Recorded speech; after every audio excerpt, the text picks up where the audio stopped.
you know, the public conversation, actually, not just in the artist community, but overall, the public conversation has been sort of pushed to the periphery, pushed to the margins. We have a different idea of public conversation. Public conversations today are driven by large institutions that, you know, and they frame the conversation in terms of connections and community. But the public space has always belonged to the townspeople, to average citizens, a small democracy, small d for democracy.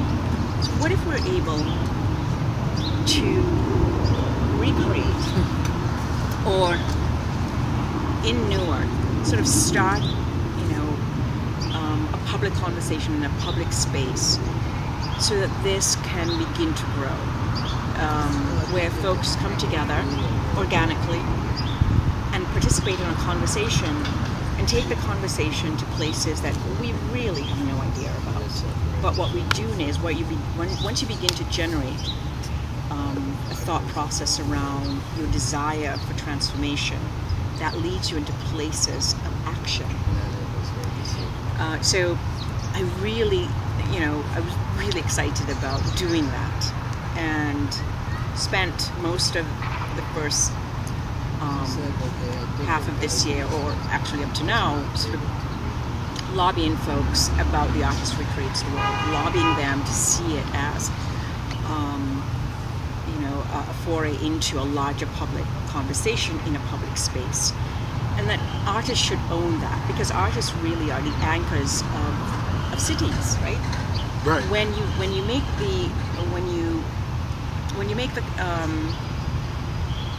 you begin to feature artists at the forefront of transformation, then what in effect you're saying is that artists are anchors of cities, anchors of urban development, and to that end, artists should have a place to have a public conversation, and should have a place to be free.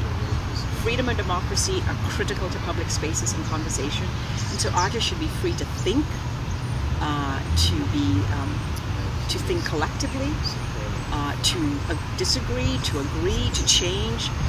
They should have a place, a very central place in the conversation. So I'm excited that we can begin the first step for this open doors. We can begin the first step to do that. I have no idea what it's going to look like, which is what's exciting. Neither do I. You know, we're creating as what's great is we're creating as we're planning. You know, in the world that I came from, the nonprofit sector, we would say, you know, doing while planning. In effect, you're always working on a plan, because there are rules and structures that limit how much you can do while planning. You know, there are things you have to adhere to. In this particular instance, it would be exciting to capture conversation of these artists who you've had these separate conversations with, to capture the way in which they directly will find a different space to be and create their own space for their relationships that I hope will come out of this. Yeah, and it has to be ongoing, because a conversation is never just one particular space or one particular point, because you always have development and you have this interaction. Right. You always have development. You always have interaction. Yeah, it's going to be exciting to see what we walk away with on the very first night. You know, exciting to hear artists not just, you know, put their voice, their public voice in a public space and allow it to be recorded, allow their free thought, their right to free speech. See how that plays out. I mean, they're the most. I don't know. I'm finding, you know, each person, each artist that I encounter are so unique and so exciting in their own right. There is not the Rigidity?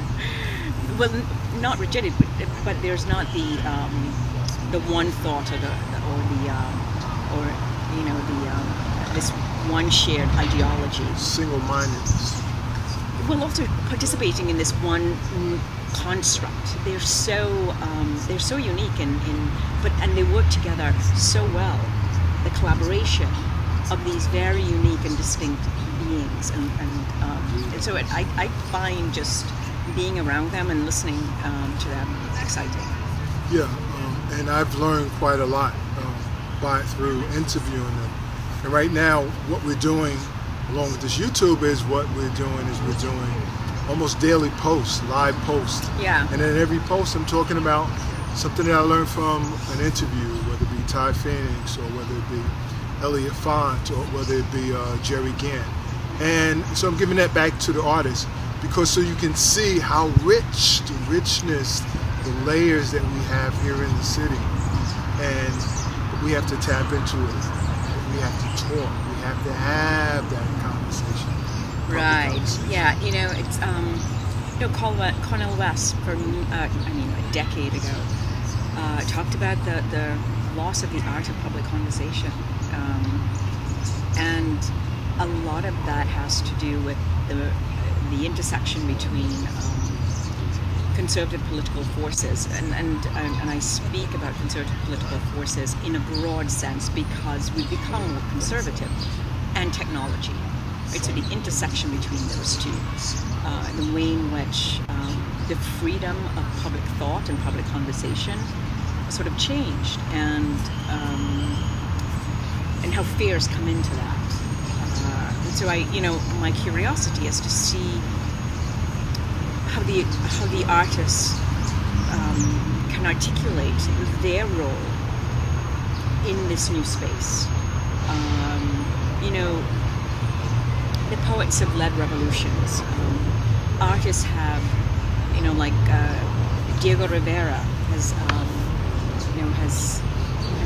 painted, odes to the working class.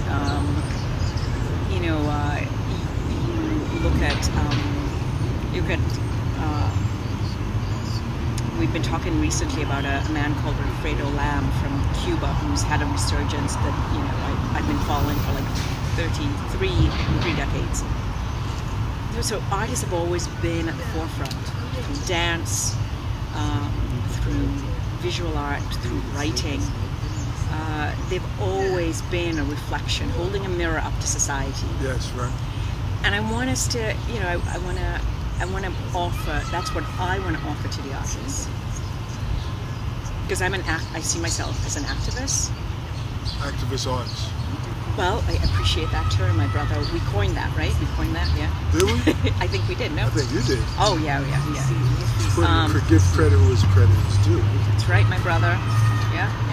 And so you're a genius at the art, coming up with that sort of the artist recreates the world. We have to seize that.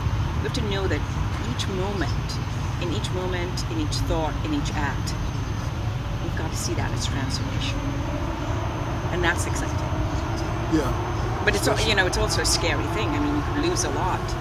It is scary because it's really unknown territory, and it's not that it hasn't been done, but it's being done in this climate in 2016, which is so important. Yeah. With our surroundings and with everything, because it seems like there's a sense of hopelessness in the world, but there is no hopelessness when you look through the art. When you have the filter of the art over your eyes, there is no hopelessness. Well, what artists in the raw, what they're doing is they're simply expressing an interpretation of what they've interpreted. Yes. Of the outside. Exactly. And trying to help. They're attempting to understand it too, but also to help us to in simple terms, and what people would say on the street, which is just check ourselves. Which is, for this particular piece, not having academicians or art historians. I'm not an art historian. I'm not an academician. I've been a community organizer in my work. We're not going to have these trained minds sort of, lead the conversation, frame the conversations. Difference. They're going to do it themselves. Yes. Yeah. And that is the big difference. Yeah. Hey, and those folks from Newark Print Shop. Shout out. Lisa, shout out, Mackenzie. Salutations, people. Oh, is that Jolly? Peace out, Jolly. Jolly. All right, so thank you, Josie, so people get to feel and know what we're doing and why we're doing. Yeah, it's And this is only the beginning. We're just scratching the surface. you know, we're trying something different. You know, and I love it. It's an opportunity. You know, on a personal level, it's an opportunity for me to be creative about community organizing. It's an opportunity for me to be in a space that I wouldn't normally be in, because I'm, you know, I don't come at this with this innate desire to express myself on canvas or on paper, or to tell a story, or,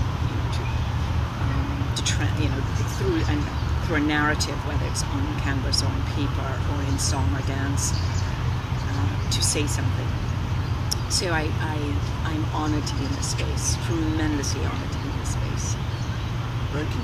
But it is a way that we are able to speak in an ongoing fashion to the artistic community and all those right on the cutting edge, to either pull them in, or it's about understanding. You have to understand where you are and who you are. Yeah. And find where you can mesh or meld, so we can go forward with strength. But still but you know, community as a community of individuals. Yes. Yeah. All right, you also follow us. We're looking forward to see you October 21st through October 23rd. That's 2016. And on 23rd, if you guys come out, you're gonna get to do a tour of the new Hain building for Express Newark. And you know, we're also going to have some young student artists, and if students want to come out and just volunteer, just to sort of participate in this whole experience, that's great. Yep. Yeah. We're out. We're out. All right. Peace.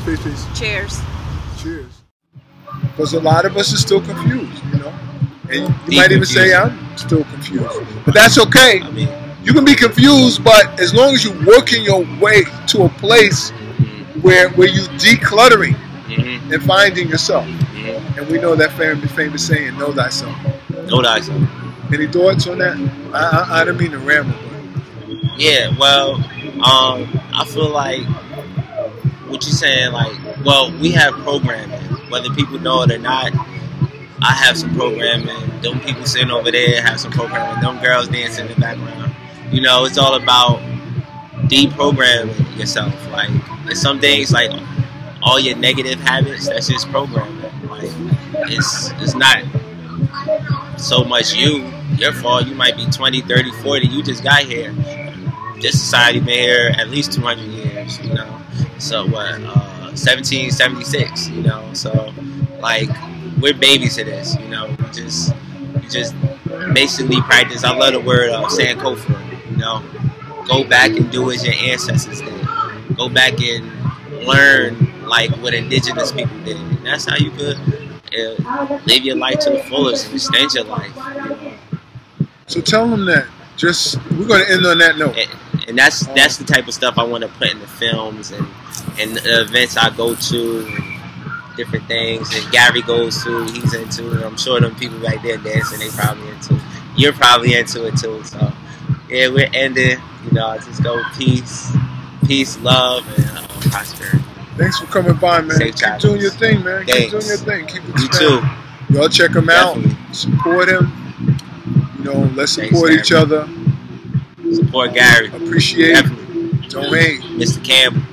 Appreciate. And enjoy the dancing. I would do close-ups on the dances, but we didn't get a photo release, so Right, we'll say that for next time. But this is Thursday, and they're here all during the summer, and I think it's hip hop dance, Military Park Thursday. Peace, and we out this time. Peace. You're stepping into the mind of Jerry Gant right now. Get away from here.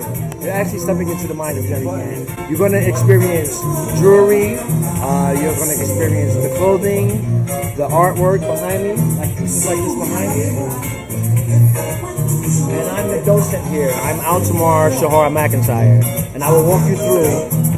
As you enter, I will walk you through to the experience of Jerry Gant. I had no idea that this was happening right here on Halsey Street, man. It's really cool to see this happening. World of forward fashion. If you do not know, Vivienne Westwood, button,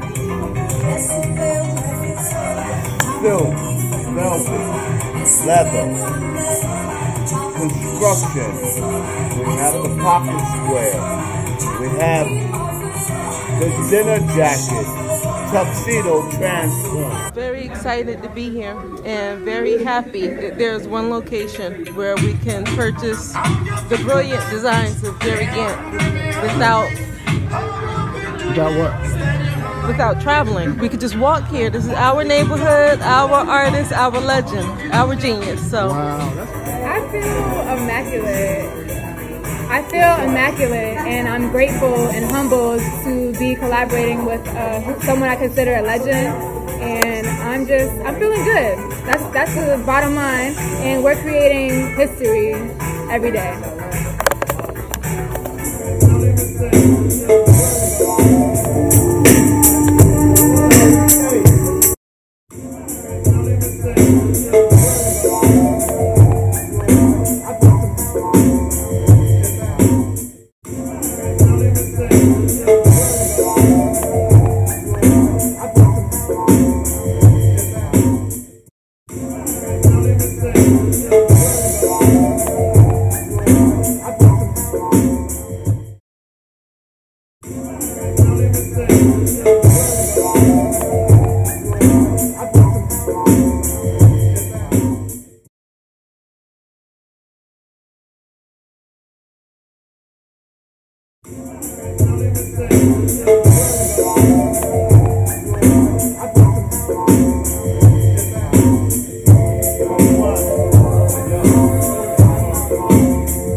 the artist recreates the world.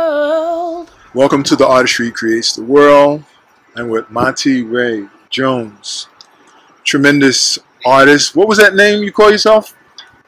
Mati Ray. Ogun? No, your artistic name, that spiritual artistic name. Oh, spiritual improvement facilitator, self-improvement facilitator. Yes. And I will say it. I won't let you say it. I will say that you've been taking Newark by storm as an artist. And you always say you're not just a henna artist. Right. And that's not even a starting point. That's just part of the tentacles that you have as an artist. Right. You want to tell us a little bit about that in terms of artistry?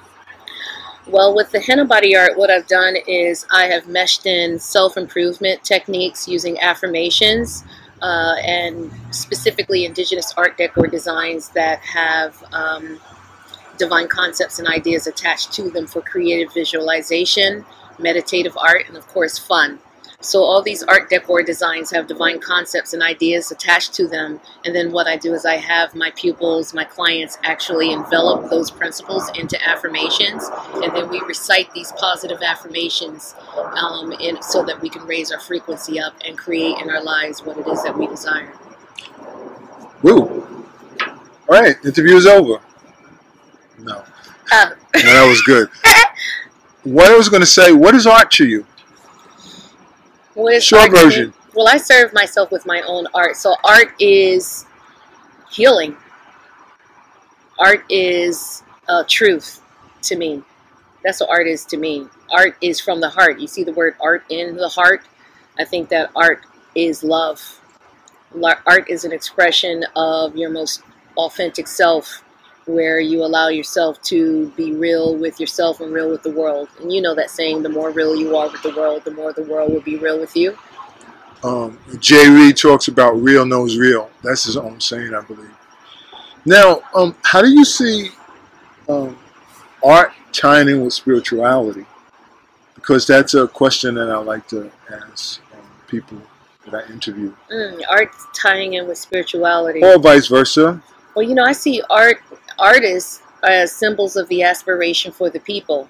I think that art is a form of medicine. Art is an anecdote that can be used in order to inspire people, encourage people, motivate people, empower people to be the best that they can be.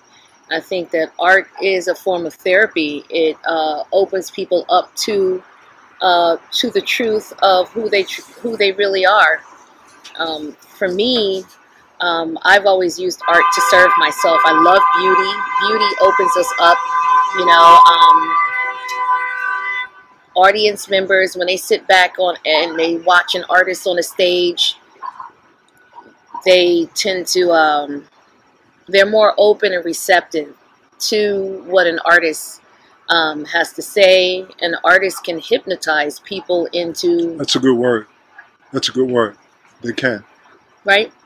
Because that's what I learned studying Shintoism years ago, is that artists have such a powerful responsibility to their audience, to the culture. Mm-hmm. Absolutely. They're very, very important, because audiences, people can sit back and they allow their guards to come down, and because they're attracted to beauty, because they love dance, they love music, they love positive speech, they love poetry and song, artists can get past the resistance of a person and inspire a person to get, you know, to go beyond, you know, where they have been their own adversary. So art to me is anecdote. And also our very voices on this vibratory level are so beautiful to each other's souls. So, and to add to what you were saying, we can also say that a book can hypnotize us. Mm-hmm. A poem can put us in that state. And as you said, a song. I think that because people are very visual, and people are and can be easily influenced through audio, music, beautiful lyrics, beautiful clothes, beauty. It's so appealing. Fashion, makeup, colors.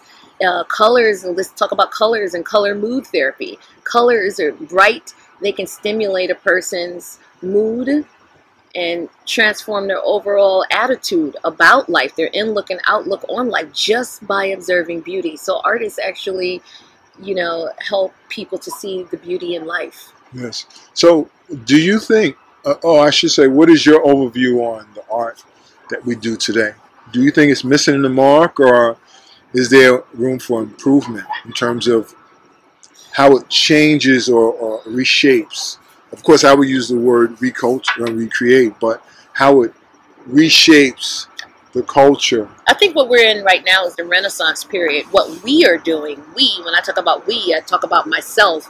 I used to, many years ago, focus on, when I would see artists, I would say, but they're not doing this and they're not doing that. And I realized quickly that what they weren't not doing is what I'm supposed to be doing. Ooh. You know, so they say when you're pointing a finger at somebody, there are 3 fingers pointing back at yourself.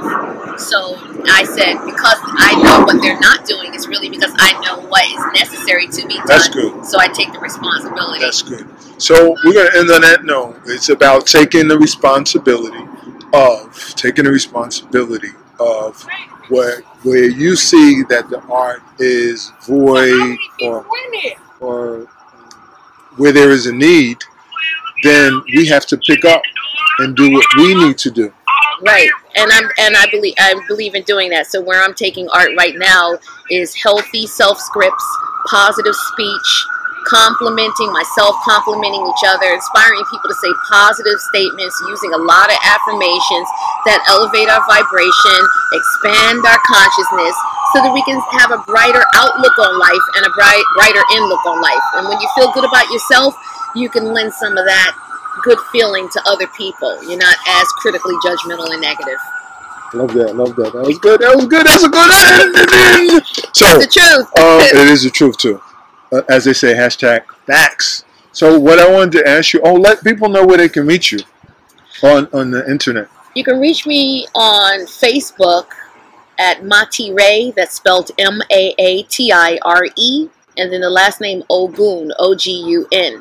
I also have a henna Instagram page, and that Instagram page is first, F-I-R-S-T-I-E-Y-E, scribe, S-C-R-I-B-E. I also have the page, this is a recording, with an underscore at the end.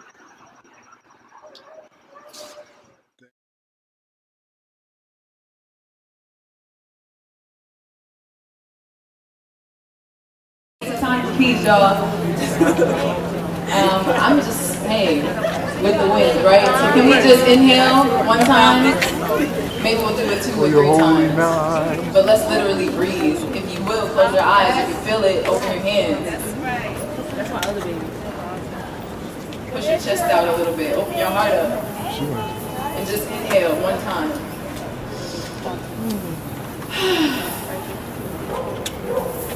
We're going to do it 2 more times. Because we out here living and breathing. So you're going to inhale this time. You can put your hands up. Just touch the sky for a minute. We're going to inhale up. And look up at that blue sky. Like our blue blackberry. Lightning. You saw that? And exhale. Just let that go. Shake those hands out. Shake your hands out. Come on. We getting loose, y'all. Inhale one more time. Bend your back a little bit. Bend your back. Look up. There's a storm brewing. There's a storm brewing inside of us. That storm is called Bria Blackberry Molasses Night, y'all. Come on. She's about to come out the sky right now. I can't do anything. I can't do anything. I can't do anything. I can do anything. I can do anything. I can do anything. I can do anything. I can do, you can do, we can do. We can do, we could do, she could do, she could do, she could do, we could do, she could do, she could do, we could do with 1 foot, with a failing kidney, going live. What? I can do anything, you can do anything, we can do anything.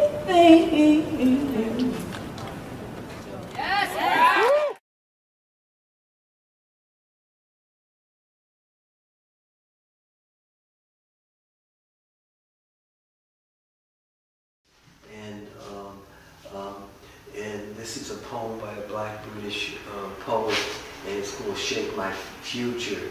And she says, shape my future, let me source the unimagined, be released from the sentence of the inevitable, take control and power myself, past the dour predictions of the present, change myself, shape my future, challenge our first world's capitalists. This is a big problem in the world because it's about greed, Consumerist criminals of perpetual purchasing.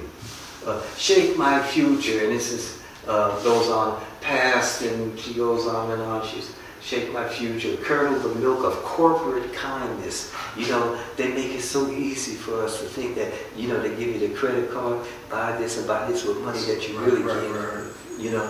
So, patronizing rattle of charity cans, and then I put words in it that we have to, you see this word resist all things. We got to resist these things, you know, and it goes on, and you know. So this is, your work is very activist. I'm an activist all my life. So, and this is, I did this series called the Blood series. And you know how being an activist, I was against the Iraq War and stuff like that, and being out protesting in all the marches and stuff like that against the Iraq War. And this is a poem by Frederick Douglass about if you want freedom, you have to be active. He says, those who profess to favor freedom and yet deprecate agitation are men who want crops without plowing up the ground. They want rain without thunder and lightning. They want the ocean without awful roar of its waters. Okay. The struggle may be a moral one, or it may be a physical one. May be both moral and physical. Must be a struggle. Mm-hmm. Power concedes nothing without a demand. It never did, it never will. Mm-hmm. Find out just what people will submit to, and you have found out the exact amount of injustice and wrong which will be imposed upon them. And these will continue until they are resisted, with either words or blows or with both. The limits of tyrants are prescribed by the endurance of those when they oppress, those whom they oppress. That's and it's by Frederick Douglass. 1857, August 4th. Yeah. So that's what this is, and again, using African symbol, this is symbol of God. Use the Shango symbol a lot, as you see the devil. This is a literal symbol of Shango. It's like a double axe figure, and I use that as a symbol because it represents power, and we have to empower ourselves and stuff like that. So you always make the connection back to the African symbol. Well, you have to know, because if you're if we're the birth of civilization, the cradle of mankind, maybe you need to go and look at yourself first, because where do all these sciences and the development of civilization come from? Comes from those civilizations. They come from Europe, benefited from that and took it and went someplace with it. But you have to go back to this. And if you don't have that kind of consciousness, you'll find yourself primarily buying into what other people tell you is what's right, what's wrong, what's values. What did you have? I always like to tell the story of when I was a little boy. My parents are from the South. But at that time, we didn't have supermarkets and stuff like that. If they wanted something, they said, go down to the marketplace and buy some greens and get a chicken and have them kill it. And you eat everything fresh. People looked more healthy then. Yes. Because but when the television came in the house and had the pretty woman in the kitchen in the high heels said, listen, you don't need to be shucking those beans, buy this can of string beans and stuff. I said, that started the whole thing, the television and the processed food. And look how we look now. Okay, so the point is that here we go all the way back to the beginning. Again, with here it's called history. You got to know history, then you can understand things and put it in perspective better. Because if you don't know history, you're going to just talk about things from where you came in the picture.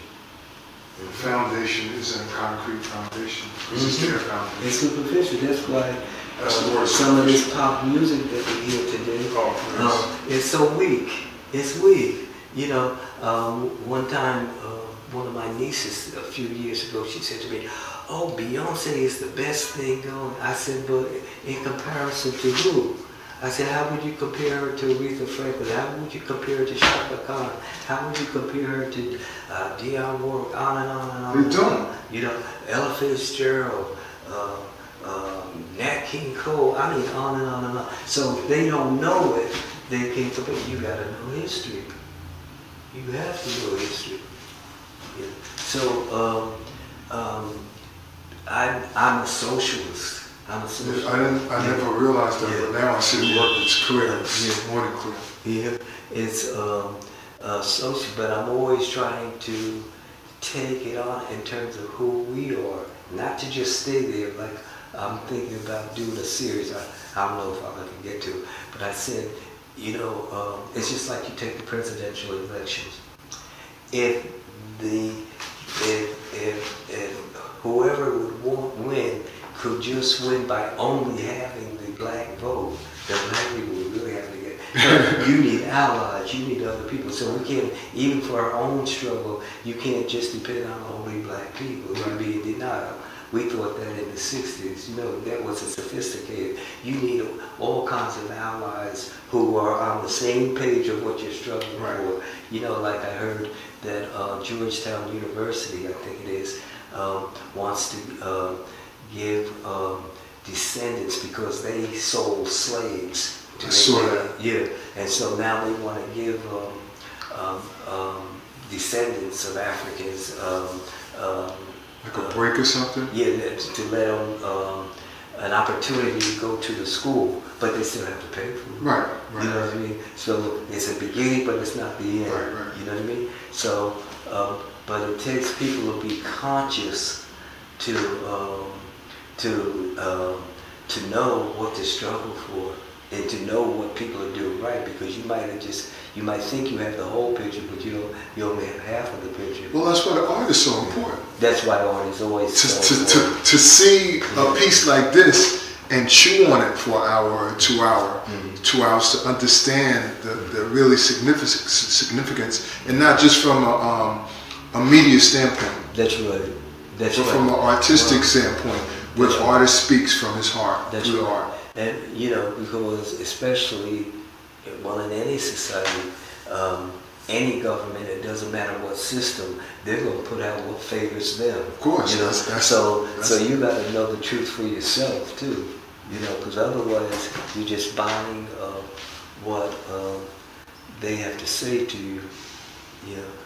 But and then also I try to make pieces that make the viewer come back to it again and again, where they can't get it all at one time. Well, you can't get it all. It goes on and on and on. So it's like listening to a good piece of jazz or classical music. You go back to that is the art. Yes. You go back and get Marvin Gaye's "What's Going On." That's right. That's right. You go back because this same question is here. It was a question when you came here on the ship. What's going on? What's going on? Are people going to do right? What's their perspective? Are they for right, or are they just for what they think is right? Okay, so I'm a photographer. I graduated 2013 from Montclair State with my BFA in photography, but I do still life, so my work is part sculpture and part photograph. The latest work that I've been working on is objects dipped in enamel, mostly ordinary household objects, anything from... Okay, so I have everything from cheesecloth, used for straining, tulle fabric, old towels. I have like a dish Brillo pad, a hairnet, a wasp nest, some seaweed, things like that. So I take objects that are organic or inorganic, and I dip them in enamel paint. The enamel paint hardens, and it gives these objects a sculptural quality. It takes away all of their color, and it just leaves the texture. And oftentimes, like you can see here, the gravity, forces the object to pull down, and it makes different shapes and textures. And some of these objects I photograph, and I try to bring out specific details in these pieces.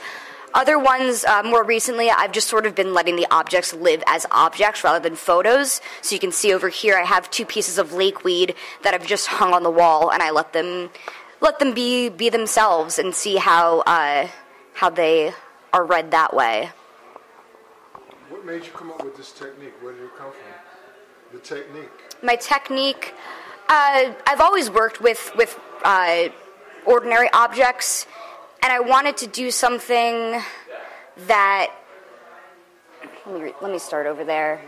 Just talk. I'll edit it for you. Okay. Doesn't matter. Yeah.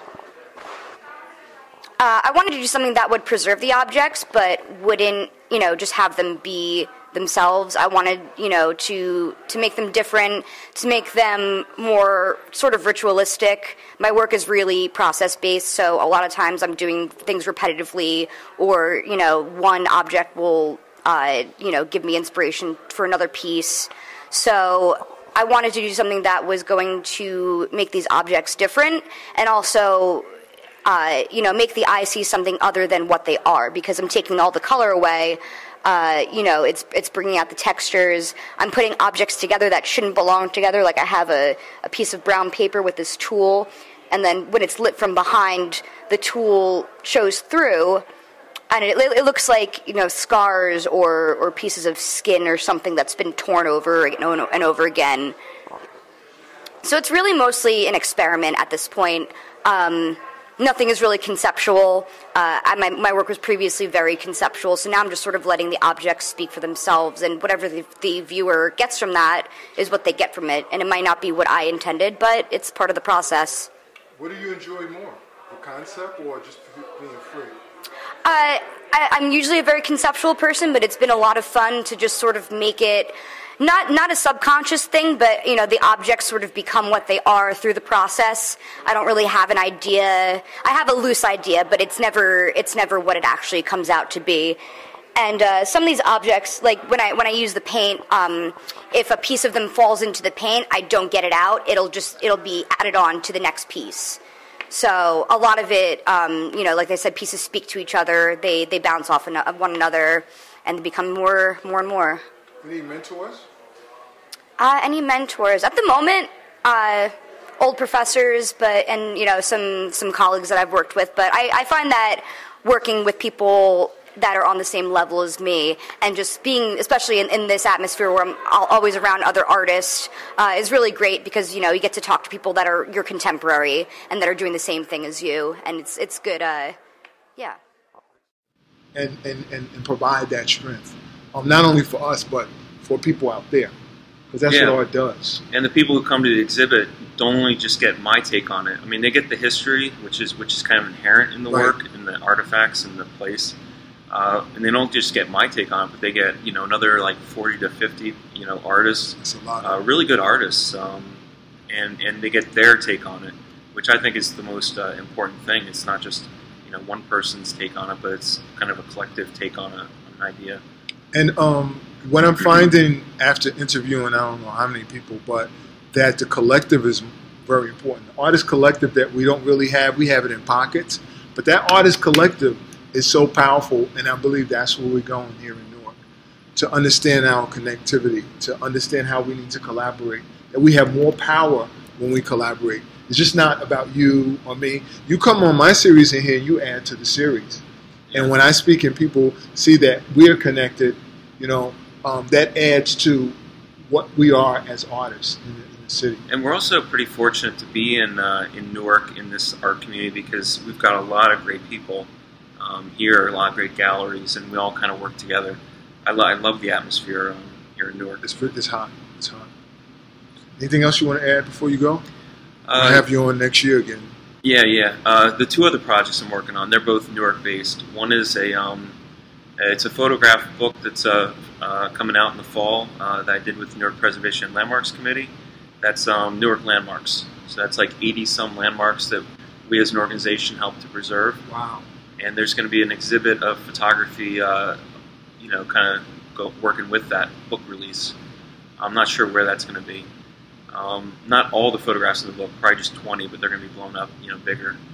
And the other project I'm working on, hopefully it'll get done this year, is taking the S. Klein letters that the city gave to me to use in some kind of like public art like 2 years ago, and I just kind of been sitting on these letters. They're like 20 foot tall. But 20 foot tall letters? Yeah. Yeah. The big S. Klein letters from the front of the building. But what I want to do is I want to put them in the new riverfront extension in the Ironbound as like a Hollywood sign. So I have the N and the K, those are already from the S. Klein, and if I can make a W, and I already kind of made a proposal in Photoshop about how you can cobble this together, but to make a W. Another great idea. So just NWK, and then either have it lit by LEDs, which you can control and make the different light. You know, they have the Empire State Building. You can kind of control the lighting for different times of the year, or just have floodlights lighting it up. And you'll be able to see it from different places around the city and in the city and from the sky. Yeah, so it kind of works with this Gateway initiative that the Newark Downtown District is doing. I haven't talked directly with them. I've been talking with the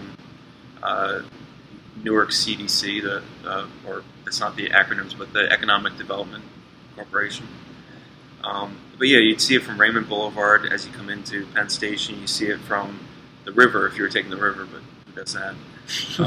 280. They're working on it. 280, the path, NJ Transit. So you'd be able to see it from all those, lighting up the riverfront and kind of as the footnote to the city. Almost like the Hollywood sign in Hollywood. Yeah, that's what I kind of was thinking of. Yeah, that's cool. But it's actually artifacts. So this came from, Military Park, S. Klein Building, repurposing part of Newark to, make something else that says Newark. Anything else? That's all I can. That's it. That's all the projects. Maybe there's one or two others, but it's good for now. Thank you for coming through, man. And we're going to be back next time we're in a play together. We'll let you know, so you can come by and check us out. It was a good ending. The play was.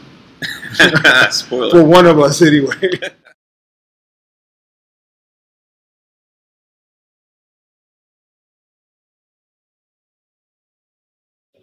Welcome to The Artist Recreates the World. I am with Ellen Osei. Thank you so much for coming.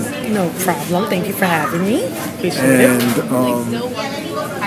Tell us about your artistry, or I should say your projects. Okay. Well, I have a lot of projects coming up, but I guess I'll start talking about how I developed my projects and how I came to love my projects. So I guess consider myself a humanitarian. A humanitarian. Oh, humanitarian. Yes, I'm an entrepreneur. Yes. I'm a woman empowerment enthusiast. Love all those hats. And I discovered all of this by doing pageants. Everything that I'm doing right now kind of came into fruition by doing pageantry. And it's something that I never thought would actually get me to the point I am in life right now. But it did, and since then I've been very passionate about just letting people, supporting people and following their dreams and helping them learn how to find their passion in non-traditional avenues. So the first, let's see, where should I start? Which one do you think I should start talking about first? I like the one that you were telling me about that helps the woman understand how she's not just to succumb to culture, but to use her creativity. Okay. Which one was that? Okay, so that's class management. Class management. So I guess so forward, backward. So class management stands for Circle of Ladies Above Societal Standards. And what I aim to do with this organization is support women who are aspiring entrepreneurs or leaders and helping them follow whatever it is that their heart or their passion desires, their heart desires. Passion desires? Yeah, passion I don't desires, edit whatever it comes out. What I do is I help them discover what it is that they want to do in life by putting themselves out there in non-traditional avenues, things that they wouldn't typically be encouraged to do, things that you normally wouldn't find so much support for, and just really unifying our community as people of color and also as people who are just aspiring to be independent. So Circle of Ladies Above Societal Standards, I founded it in 2014, and what I did in 2014 was I was taking a break from pageantry. So I was running a pageant. I was running Miss Universe Ghana. And then Miss Universe Ghana. Yes, I was the national coordinator for Miss Universe Ghana, and it was a lot of work. Before that, I was running Miss Ghana USA, and then before that, I was doing pageants myself. And what I discovered through doing the pageants myself was I was able to put myself outside of my comfort zone, and doing that helped me discover so many new things about myself, who I was, what I liked, what I didn't like, and where I really wanted to be in life, like what I wanted to do with the rest of my life. But it wasn't until I was pushed outside of that zone that I discovered it. So from that point on, I was second runner-up in Miss Ghana USA. That was maybe the strongest title I really ever had. But it didn't even matter because at that point, my life just started to just snowball and just different things started to come into play. And I discovered my profession as an occupational therapist. I started my nonprofit called Raising Hope, which supports children who are orphaned or have special needs. I ended up in a doctoral program, which I'm doing now at Columbia University. And then I decided, hey, you know what? I need to really support other women behind the scenes and really tell them that the 15 minutes. Are you falling asleep from me? No. I'm just thinking about my next question. Oh, okay. I'm just filling in. That 15 minutes that you have to really. I fall asleep. Be on my that own interview. You're funny. I know you got it covered. I'm not trying to stick it. That 15 minutes that you have to really put yourself on a public platform. And it's really 15 minutes that you have to really make a huge impact and change the world and yourself. So there were a lot of women I ran into.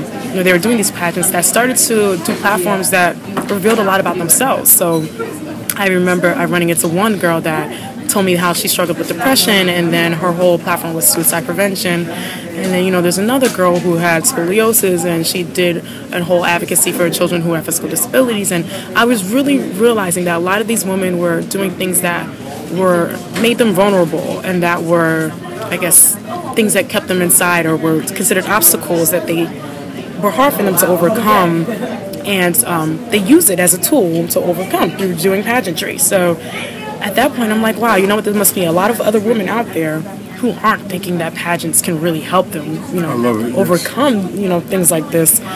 So why not create an avenue for those women to do the same, to be able to put themselves out there, to be able to overcome obstacles or things that they feel like are holding them back from being who they really want to be and who they are, and find the true beauty in themselves and in their story. Because I believe that your story is what makes you beautiful, and the passion that comes out of your story and what you've been through is what makes you beautiful. So that's my plug right there.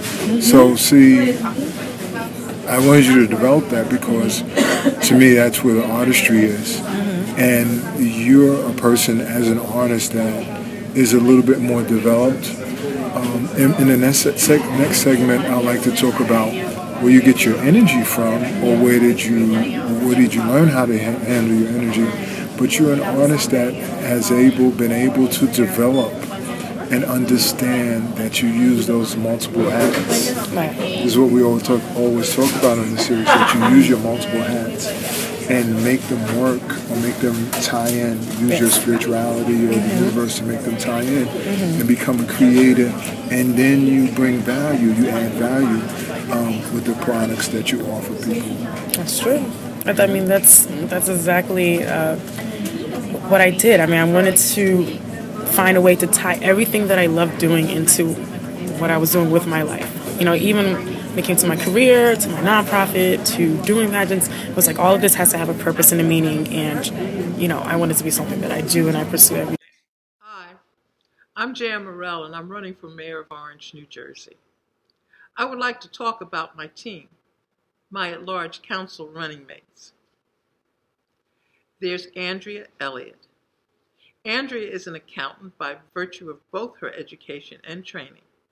Most importantly, she's also an auditor who audits businesses of all sizes, large, multi-million dollars, to small businesses. She will bring finance acumen, finance experience to the council.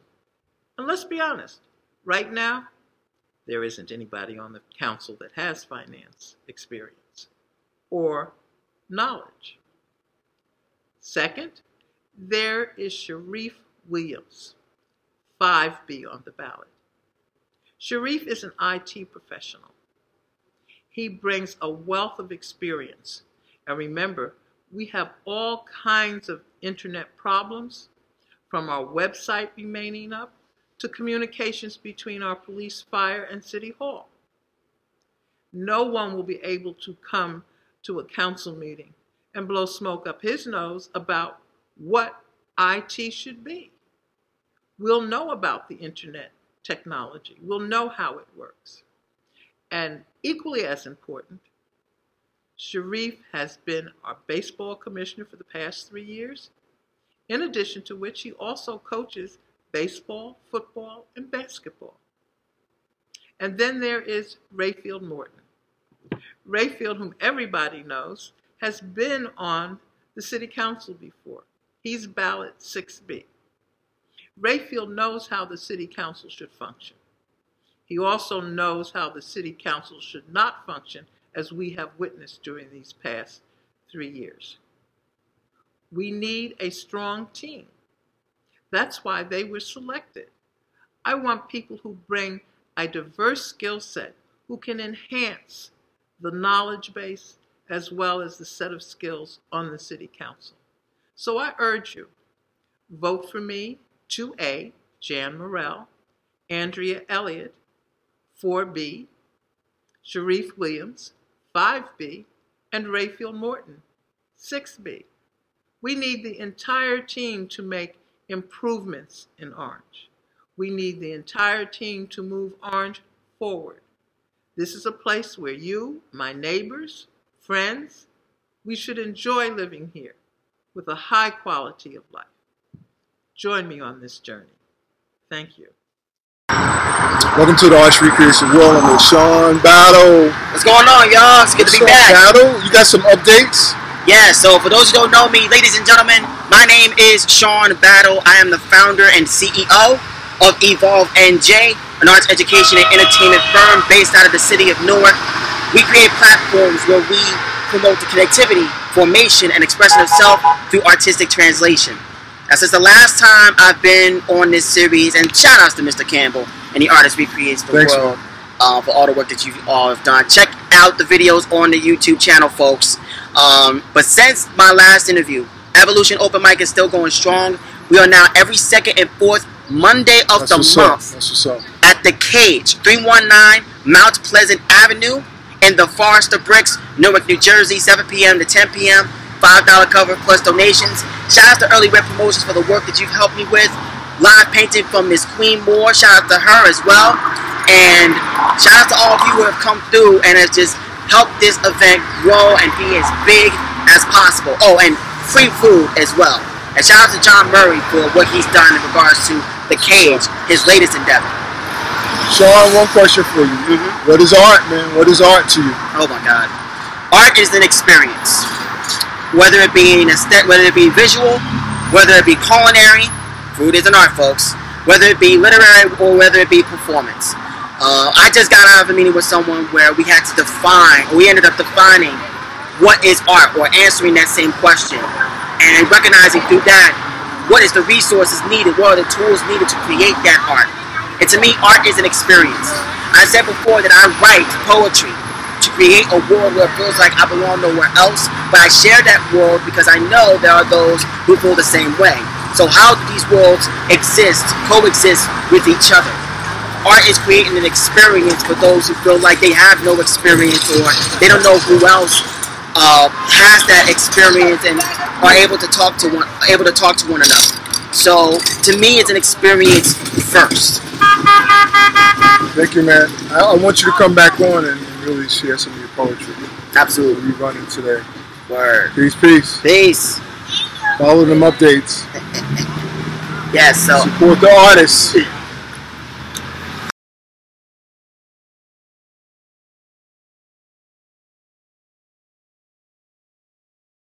Welcome to the Artist Creates the World. I am with the talented Jesselyn Blue. Ooh, I appreciate that. Thank you. Thank you, thank you, thank you. Jesselyn is an artist of, I was going to say many dimensions, but we don't go there yet. We didn't get to that part of the interview, with many hats. So Jesselyn, tell us about some of those hats. I do a variety of things, I feel.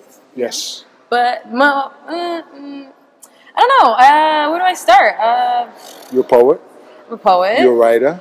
Yes, I'm a poet. I'm a writer. You're an editor? I do freelance editing. Right. I workshop facilitate. Right. You're a teacher? Model. I am a teacher. Yes. Yeah. I do a bunch of things. You're an actress. I have dabbled in acting, but I don't want to go around calling myself an actress per se. I have confidence in my abilities, but I have not had the opportunity to do a lot of acting. So tell us about your new paper product, your new chat book. As soon as you said paper product, the first thing I thought of was paper plates. I was like, so I'm going around selling paper plates. Got these paper plates for sale. No, so tell us about your chat book. I am not selling a chat book. I'm selling a book. This is not a chat book. I was previously selling a chat book, and that was called C'est la vie. That was a chat book because it only contained like 10 poems. 11 poems, and that's pretty small. So a chapbook is just like a small little kind of burst of poems. This is a full-length book. I mean, you know, there's always a range for a full-length book. A full-length poetry book can range between like 50 pages to 100, and we can get deeper with like anthologies and things like that. But mine is about 57 pages, so I'm right in that mid-range. Oh yeah, right. I'm pointing at it, but I didn't pick it up. I'm right in that mid-range right there. This is C'est la vie, the second edition. So, C'est la vie, the second edition. And I'm really proud of this. I'm super proud of this book. Tell us why. Because this is my blood, sweat, and tears. I slaved away on this book. I did everything for this book. I wrote the book, I edited the book, I designed the cover, I formatted it. This is my child. I gave birth to this. This is my second child. My first child was C'est la vie. You know, that was my child. This is my second baby. So I'm really proud of it. I feel this is an extension of me. So tell me, how does why C'est la vie? Why this book now? How does this tie with like your life path and what what are you giving people? I like that. Yeah, we want to know what usually when we have art, usually art comes from some place. We just don't walk around and see a word and say, "Ooh, c'est la vie." Ooh, I think I write a book. So if you can just give us some of that, that's what we love. That's what the artists love, because you help other artists. We help each other in this community when we give that kind of insight to why we do the art, what sparks the art. Where does the art come from? Whether it be a spiritual place, whether it be experience, whether it be something that you saw other people do, or just the totality of where you are, how you speak to the world. That was a long question. I was to say, that's like 4 questions. Just answer one. Just to backtrack it. You want me to tell you why this book and why this book? Why now?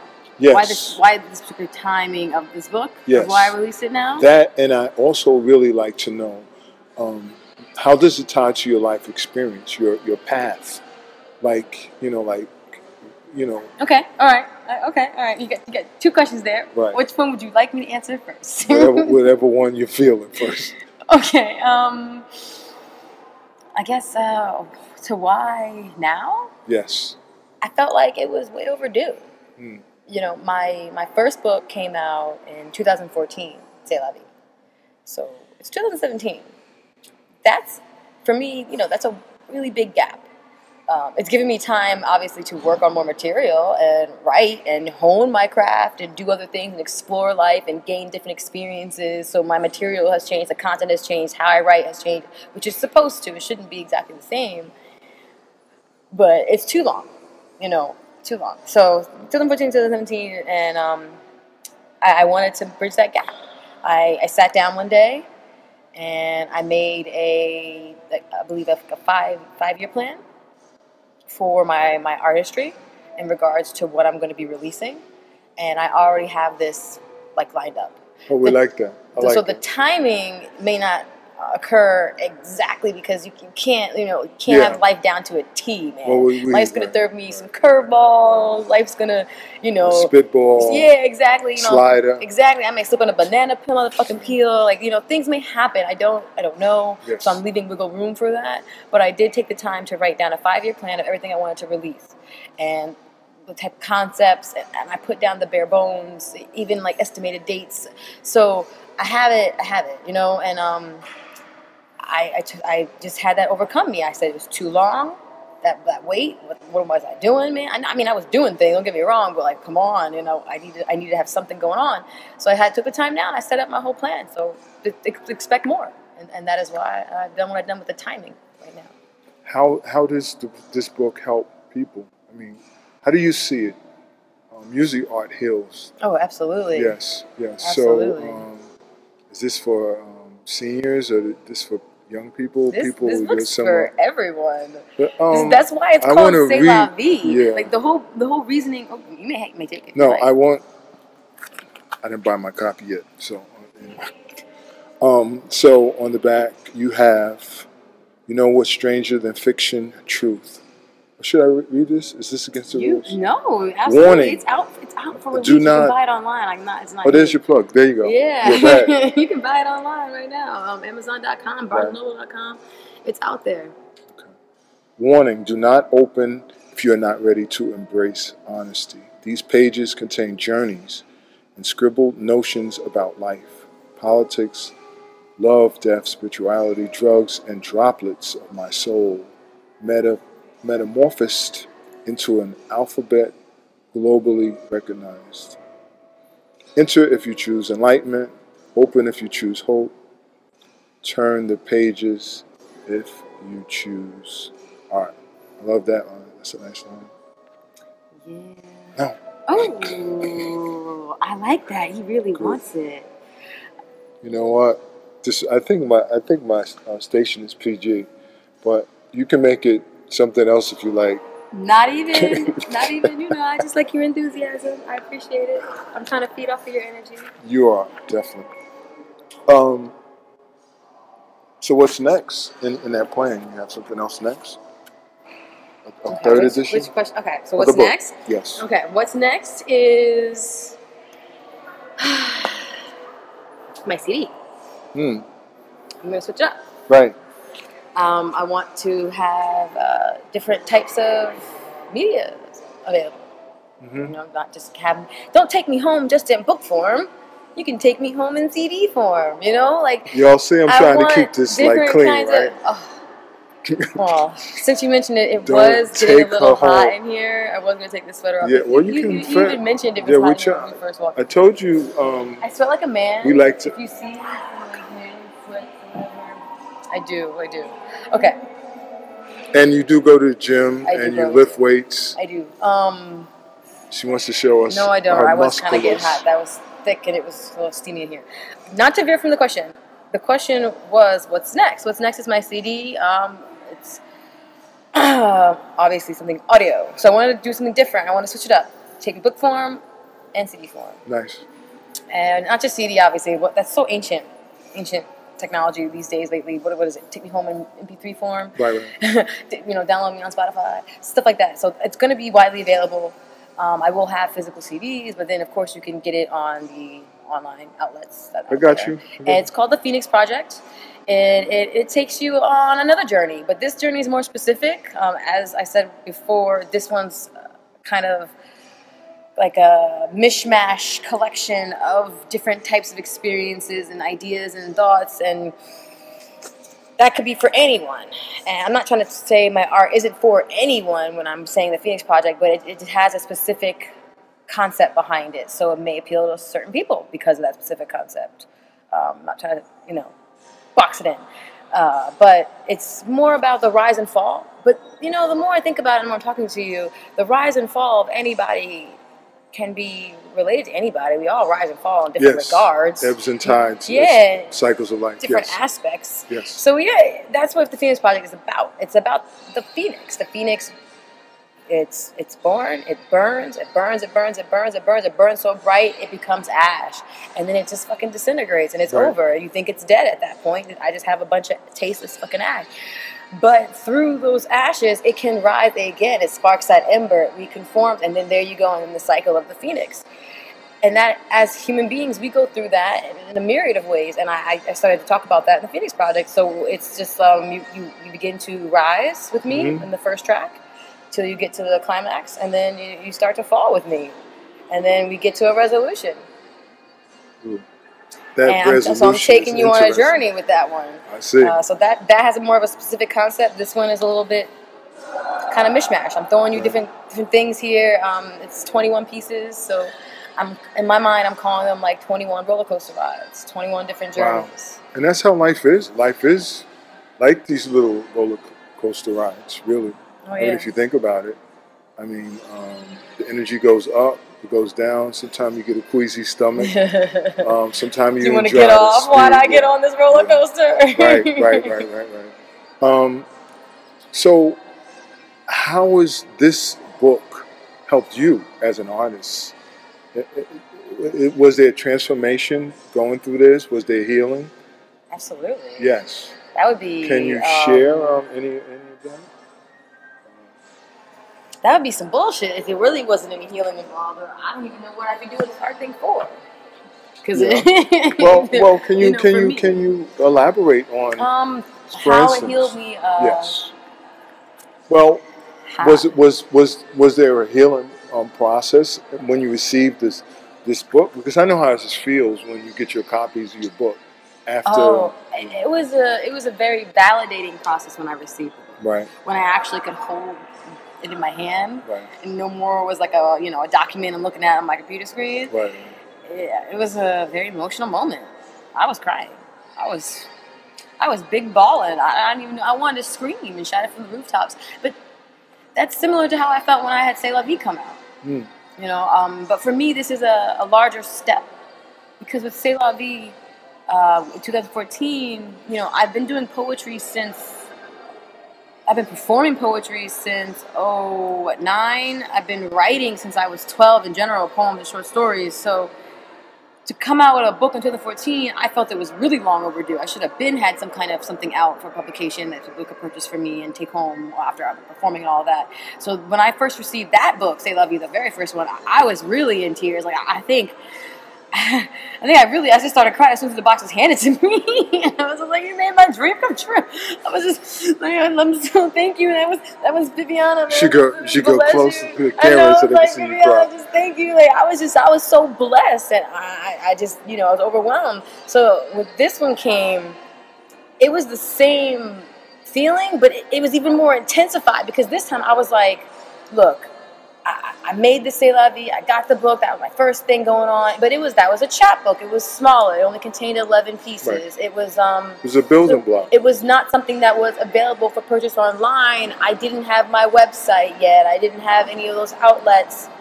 And I have social media, but I didn't have as many outlets as I do now. And it was something that I sold by hand. Like I sold copies, every box I ordered by hand to like order another box. And this one I feel is a bigger explosion because I'm like, hey, I'm gonna hustle. I'm always, because I love my art and I believe in myself. So I'm always gonna be like, yo, you need to want my book. You want to check it out? What do you think? Hey, if not, cool, no problem. Have a great day. But now it's online. So to me, it's like not only can people in Newark and New York and Jersey Shore get my book because I'm traveling, I'm moving through those places, or when I go to Philly, you know what I mean? It's like no. Now someone in China might be like, that kind of resonates with me. Let me order that, and that just like is what really gave me that feeling when I first got that box in the mail. Now you said something about validation. Can you talk about how important it is that we have, as people of color, we have this kind of validation in the art in this country? That's like really so important. And we're going to come closer because this is getting hot right now. The question is, you were talking about validation. Mm-hmm. No, I want to know, you used the word validation. Mm-hmm. So tell me about how important it is because this is really good for the artist, how important it is for the art to help validate us. We can validate in this culture that looks at people of color a certain way and limits us through these means of culture. All means of culture. Could you just share a little bit about how it's so important? How it's important to feel validated as a person of color? Yes. But through the art, because this is what you said. you know, it made me feel validated when you received the art, the final product. Yeah, because it was a manifestation of all the labor and hard work that I was putting into its creation. This is my child, like I said. So it validated all of that whole process. And the whole process did not feel labored most of the time because I believe in the work I'm doing, and because I love it so much, it's not work for me to write, edit, learn, teach myself things. It's fun, but it can be laboring because of life in general intrudes upon it, and you have other things you have to do, so you have to, you know, regulate your time properly. But it validated me because of that. I put all that work into it, so I felt validated. I felt really, here it is. Hey, it's not just it was once not there at all. It didn't exist. It was a thought. It was a beep, neurological beep, and then I just manifested it. In regards to trying to connect that to being a person of color, I mean, any person in general needs validation in whatever work they're doing or task or passion that they have. But especially people of color, because in the mass media, we're not praised, we're not upraised, or we're held in a higher regard if we're following their set particular standards of what they want us to be doing. If we can jump when they say jump, then okay, you may see a certain, you know, certain highlight of us, but How high? you may see a highlight of us, meaning we may get praise in some way. Yes, it's not. I agree with you 100%. It doesn't, but it doesn't happen all the time, or most of the damn time, because we're not the ideal standard. We're not what they want the world to be praising. So we're not there. We're kind of invisible, or if we are there, we're only there if we can fit in a certain mold for them. So as a person of color, especially through art, yeah, it feels great to put something out there and see it, feel that validation, have it manifest, and, you know, pray it's successful, and put it out there, let it birth it, and let it roam like a child. Oh, you're over 18, explore the world. So let it roam. Let it roam. I like that. That's a good caption. Thank you, Jesselyn. I'm going to end on that. But I like Sorry if this I was whole. rambling. No. You weren't rambling. You just gave me our caption. So whenever you do your art, you need to let it roam. Absolutely. But create it and let it roam. Yes. Let it explore the world. Get it out of you. Mm-hmm. Don't keep it inside. Art is meant to be shared, meant to be expressed. That very you thought. Don't know how it may help intention. Someone else. Right. And like you said before, art's a healing process. It can be for most. It can absolutely be a healing process. And for me, it's always been a healing process. So you don't know what you may be able to do with the art, manifest with the art. And who did your album cover? Kimberly Francis of handsomecupcakes.com. Handsome Cupcakes. She did a beautiful photo shoot, and I selected some pictures from there to use for the cover and the back, and she's amazing. People need to be calling her every day, you know, get some work done by her. Photography on point. And where can they reach you? They can reach... Where can they reach you, and where can they get the book? They can get the book on Amazon.com, BarnesandNoble.com. They can get it on my website. They can reach me through my website. They can reach me through my email, missjesselynblue@gmail.com. They can reach me social media, Facebook, Instagram, Jesselyn Blue, and Twitter, Miss Jesselyn Blue. YouTube, Jesselyn Blue. All that.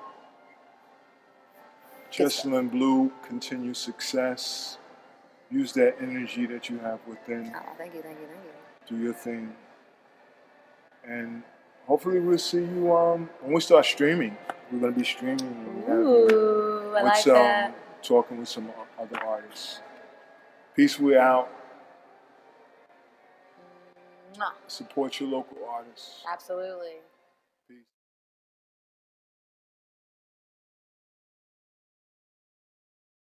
The artist recreates the world. Right. It's a force. So it has to be forced. Yes. It really does. Because they're not going to do it just on their own. she gives me these captions. That's a caption. It has to be for us. Yeah. What else can we do? What else can we do as artists? What else can we do? Can we be part of Occupy the Block as artists? You know, if we really believe that the artists are really important, the policemen are important, the firemen are important, politicians are important, are artists important? Yeah, definitely. Can we help Occupy the Block? Maybe. You know, something you just said just gave me an idea. I mean, there's the other thing that artists can do is there's a lot of grant money out here, and I know that's the hard work because these grant applications are like a pain and nobody feels like it, but there is money out here for grants for great ideas. And one of the things that artists I think can do in a city like Newark, and I've seen this happen in other cities, is partner with the police department and go in and have like even a gallery, have the police officers come in and view the art. And you know what it does? It actually gives them a different perspective of looking.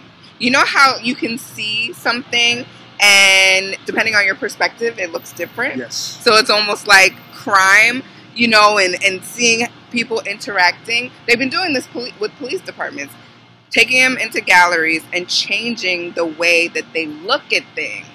And that might even help with community policing. Does that make sense? That's powerful. Yeah. I mean, that's just like me doing a video by myself and then me doing the video with you. Right. It's a different perspective. Exactly. They're like, who's Lauren Craig? Who's that? But it might change something because somebody might look and be like, we have oh, to talk who's about that? Yeah. I like that idea. And so, you know, I love the ideas because this is why I do the show. So different artists can come on and talk about what can we do that we haven't done. Right. Or how can we do it? How can we change it? There are so many things. Yeah. It's limitless, you know, and I think that's what I really want artists to know too, that like there is not just one lane, you know, there's so many different lanes and there's enough for everybody. Yes. And collaboration is key. Yes. Collaboration is key. Yeah. We have to set aside our differences, our mindsets, our egos, which is the biggest thing. Yeah. And realize we have to look in terms of who can I collaborate with? Yes.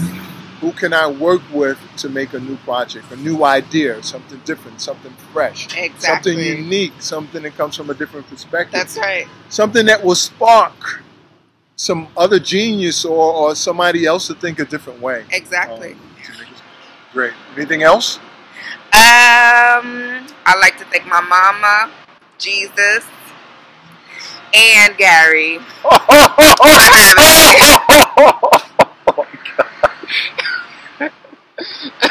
I'm done.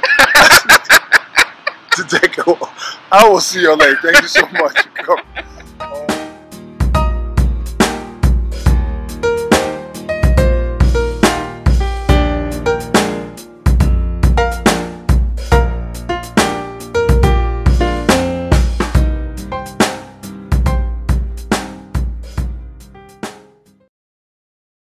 The artist recreates the world. Welcome to The Artist Recreates the World. I'm with Kali Raymond, writer. What else you do, writer? I also do rap, poetry, and a bit of acting, but you know.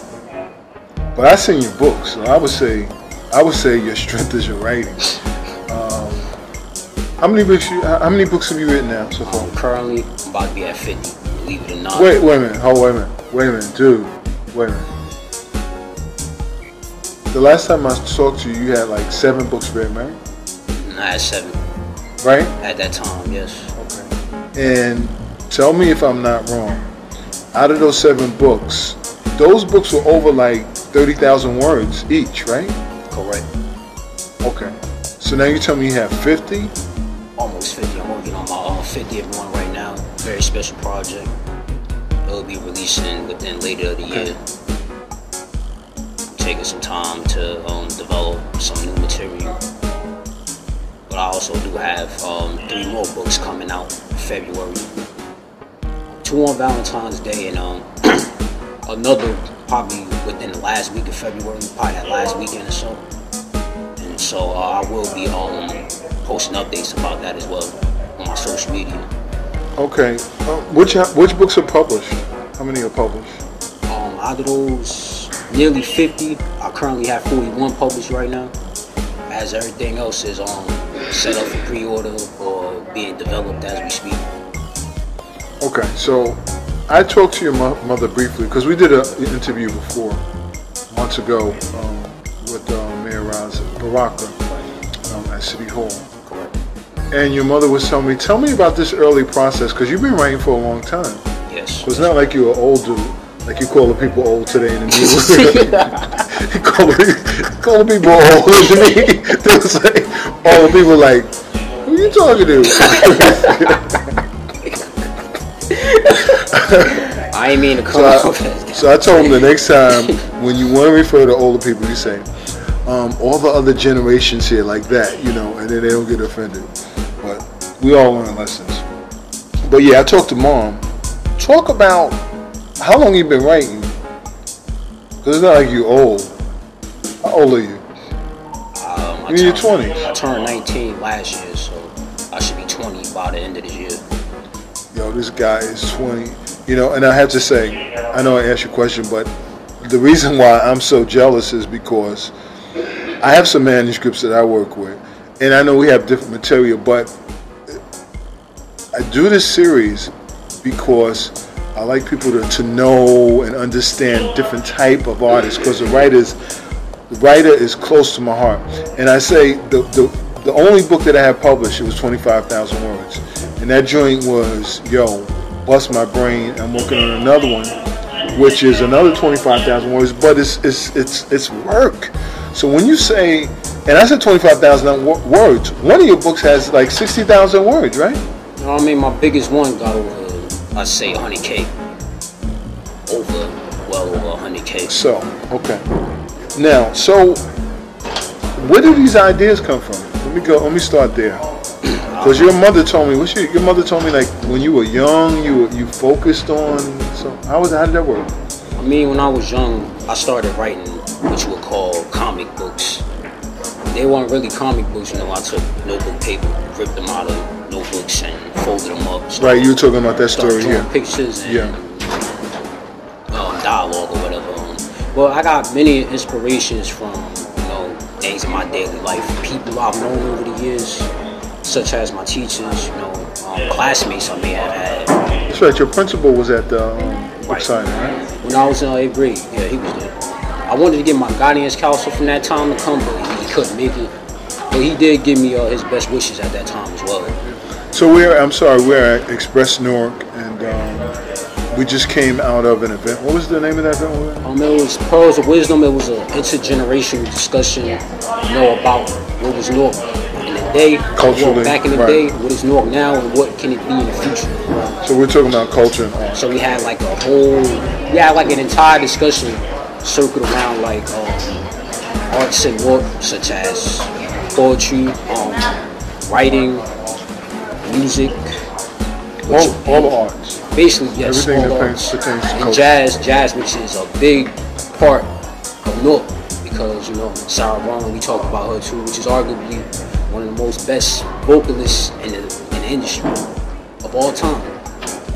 So she goes like a household name, you know, in the jazz scene, not only in Newark but possibly across the world.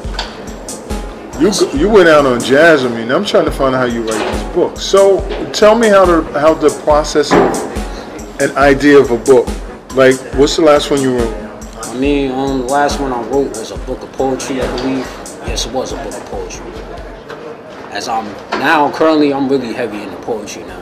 You know, I've been writing lots of volumes, you know, of poetry with poems pertaining to certain, what can I say, themes such as centered around living in an urban community, right, gang violence, death, using someone you love or loving someone from a distance, but you don't know what to say to them, things of that nature. Right, that's the art that is needed.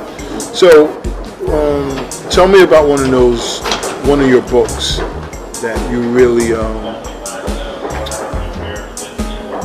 or close to, how did that idea come about? Because you got so many books, I don't know. So how about your first one? My first one, I could discuss my first one. And I also want to bring my 10th one up too, but I could always discuss. All right, bring your 10th one up. If that's more comfortable for you. I could discuss the first one too. So, okay, that's the one that got me started. Right. My first book, The Ballad of Sydney Hill, which I had published. What was the name of it again? The Ballad of Sydney Hill, as in like a hill. Please forgive me, y'all. I'm slowing down here. It's late. But anyway, got you. And what was that about? Is that a novel? Mm-hmm. It's a novel. I published it. It was my first book that I published back in 2014. At the time, I was 15, I believe. Yeah, I was 15 back then. Wow. And then I started working on that when I was 8th grade. You know, because like, it was a book I read in class. And then I had read that same book like 2 years prior. And then it inspired me to write my own piece. How long do you write during the week? I mean, I write every day. Right. Usually, that's important for writers to write. I'll write like either in the morning or I'll write at night. I mean, I'll recommend the morning because when you wake up, your thoughts is fresh. Yeah. You know, and then you can just go at it with it. You know, Yeah, I try to write before I go to school. And sometimes I write in school. Writers are different, but and sometimes I know I shouldn't be, but I be writing in class even though I shouldn't be. I should be paying attention. I mean, there are exceptions to the rule. There are always exceptions to the rule. And if you wrote 50 books already, I would say you would be an exception to the rule. What's your goal when you're writing? I mean, or most of them, are they self-help or they novels? How does that work? It's a variety, you know. But my main focus is to tell my story to, you know, maybe somebody from where I'm sitting and say, hey, I can relate to that. You know, if he went through it, you know. Right. Maybe I could be something too, right. Or I could write a book that's in the hood, you know. Or it don't matter what hood you in Detroit, Newark, or whatever. You know, somebody may know like somebody like Sydney or any other characters I may have in my books. Right, you may know someone like that. Right, that's what the art is all about. Yes. Or you may be able to relate to something that's in the book, and that's the key thing that I want to touch base upon. You know, I want to make people feel as if they read my books and be like, hey, it sounds like something I say, or I kind of live this too, or this is what I'm around. It's about community, reaching out to people. Cause I don't really write for a direct audience. I mean, I do sometimes, but my work is for anyone that could pick up on it, so to speak. If you could relate to it, you could open it and say, hey, this guy's saying some amazing stuff. He's actually showing me the way to where I need to be. I feel like. Man, there's some things I say that I should not be saying, but I say them anyway. No, I think that's the job of the writer. Yeah. The job of the writer is to say those things and go to those places that normal people don't. I found myself doing that more now. I'm going places with my writing that I ain't never been like 3-4 years ago. Right. When I first started. Right. Not only am I talking about how I grew up, I'm talking about the current political situation here in America. You're dealing with politics? I mean, I am an activist. Locally? Locally. Maybe I could go on a national level, even internationally. But dealing with politics. I mean, dealing with the current situation here in America, it goes beyond politics. Here you have an entire administration that's trying to silence our voices. Not only my voice, but the many voices of, blacks and Latinos or any other kind of ethnic group that's across America. Like, you have an entire organization dedicated to want to silence that. Do you want to do journalistic work, or you prefer just doing your writing? I'm open pretty much to any options. Okay. Are you familiar with the digital papers in Newark? Brick City Live. I heard of New York Times. I have heard. I just heard of New York Times last week. Right. To be honest with you. Yeah, you have a pretty progressive mindset. I don't think any of the papers here in Newark are as progressive as you speak, and I think that's very important. I think actually tomorrow I'm supposed to be interviewing Andrea Taylor, who's the editor of Brick City Live. digital paper that's done really well. Today I actually talked to the editor-in-chief of Black Enterprises. But we need you, man, to keep, I can't say do more writing, but do more, write more books. I could do more. But I think you should do that journalistic thing, and I think you should do that progressive thing because it's needed. But I just want to have you on because we did an interview before, and all the stuff is coming back to me now about what your mother said and the principle, and but you are more open than you were before because last time we interviewed, man, you were whispering. Yeah, I was. It was actually, what was that? My first book signing. Yeah, it was. Very nervous. I mean, I was very nervous. I mean, you probably wouldn't notice. I mean, maybe. No, I didn't notice that you were nervous. I just noticed it wasn't that. Because I was like, yo, talk, man. I think your mother was telling you to speak up too, right? Yeah, I believe she was. It wasn't that like I didn't want to talk to you. No, but it comes with time, man. I mean, being in front of cameras, talking in front of people. The more you do it, you get more comfortable. I started getting more used to it now. Yeah. And I also wanted to speak about my 10th book as well. I released that almost 2 years ago. So now, where can people find you? Like if they want to follow you on Instagram, you do social media or you don't do that? I do social media. Yeah, where you at? I'm on Facebook. I'm on Instagram. As what? I'm on Twitter. I won't go over that in a second. I mean, I'm on Snapchat, but I'm not really keen on filters.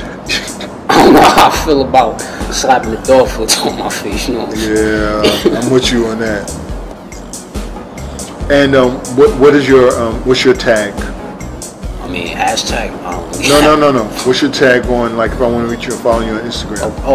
My tag is _ TRPY SH. TRPY. This how it goes. Two underscores, right? Got it. TRPY SHVT _ What does that mean? I mean, I really don't know. I just came up with it. I came up with it a long time ago. It's alright, man. That's how artists are, man. Artists, I'm like, what's your tag mean? I don't know. That's just my tag. I just came up with it. Now you use that tag for Twitter and... I have different Twitter tags. My Twitter tag is simply _ Kali. Okay. And then my Facebook is... And how do you spell Kali? KHA. Okay. LI. Alright, cool. And then my Facebook is Kali Raymond, which is my government name, so that shouldn't be hard for me. His government name, Kali Raymond. We saved that for the end. No. But yeah. Continued success, man. Thank you for coming on. Thank you for talking out, man. Last time I interviewed this dude, he was like, yo, man, speak up, dude. You're trying to interview for the TV. All right? All right, man. Nice talking. Hey, man. And you are an artist that recreates well, and you should look into some journalism, man. I think it would be good because it seems like there's a progression in the art, in your writing, and it's almost like the novels or self-help, the poetry is therapeutic, but you need to be out here, out in the trenches, and the trenches is journalism. Yeah. Because as you spoke about earlier, these folk, they control the narrative, and that's where the secret is. I mean, if whoever's controlling that narrative and putting that narrative out every day, that's what people want to believe. Yeah. So we need to control our narrative. Just gotta, get plugged in with a newspaper, see what I can write for. All right, I'm gonna follow up on that. I'm gonna send some people your way. You got any articles? Got any burning ones? I'm sure. I did have an article published not too long ago. Mm-hmm. And what? Where? Plenty of sites. Okay. Mainly like mental health, because I do struggle with depression and things like that. I'm not really going to talk about that in front of the camera. But no, I cut this off. But I do consider you a genius, and that's when you talk about genius. When you talk about genius and mental illness or craziness, that cusp is right there. It's right on the line, baby. That's how it works. That's how it works. That genius, and being crazy, it's right there. Yeah. Yeah, I'm serious. I think that's why artists are so, we're so weird and so crazy and so zany. We do some, we can write and color and paint and everything, but then if you ask us what color's our washcloth, we'd be like, what? We're like, what? I'm like, last time I remember it was green, but why is it red also? I ain't messing with you, man. It's too late. Yo, we out, man. Yeah. Follow him. Check him out. I don't disappoint. Yeah. Appreciate your work, man. Keep it up. No problem. Peace. We out. Peace.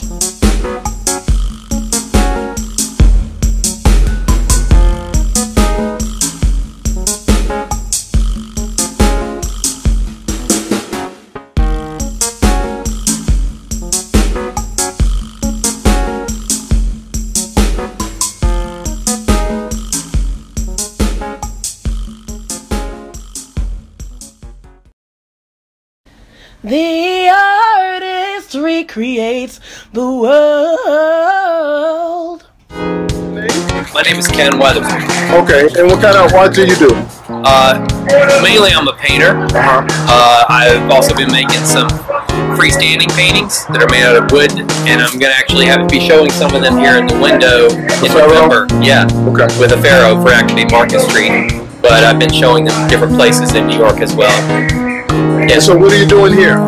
Right now, I'm putting some varnish on these photographs that I printed out that I'm going to be using in a painting. So I'm going to be cutting out their abstract paintings, but they're going to have cutout areas, and then these will be inset into the surface of the painting. Oh, so you're doing part of the process. I thought you were selling art. No. Part of your process. This is process. It's a nice sort of low humidity day with some little breeze, so it's a good day to put some varnish on there. And who are some of your favorite artists or artists that you've been influenced by? That's a tough one because I like a lot of different artists. Give me two. Give me three. Okay. I just saw Chris Afili's show in Chelsea, in New York. It was very good. I'm also a big fan for many, many years of Alfred Jensen, who spent the later years of his life in England Bridge, not too far from here. That's two.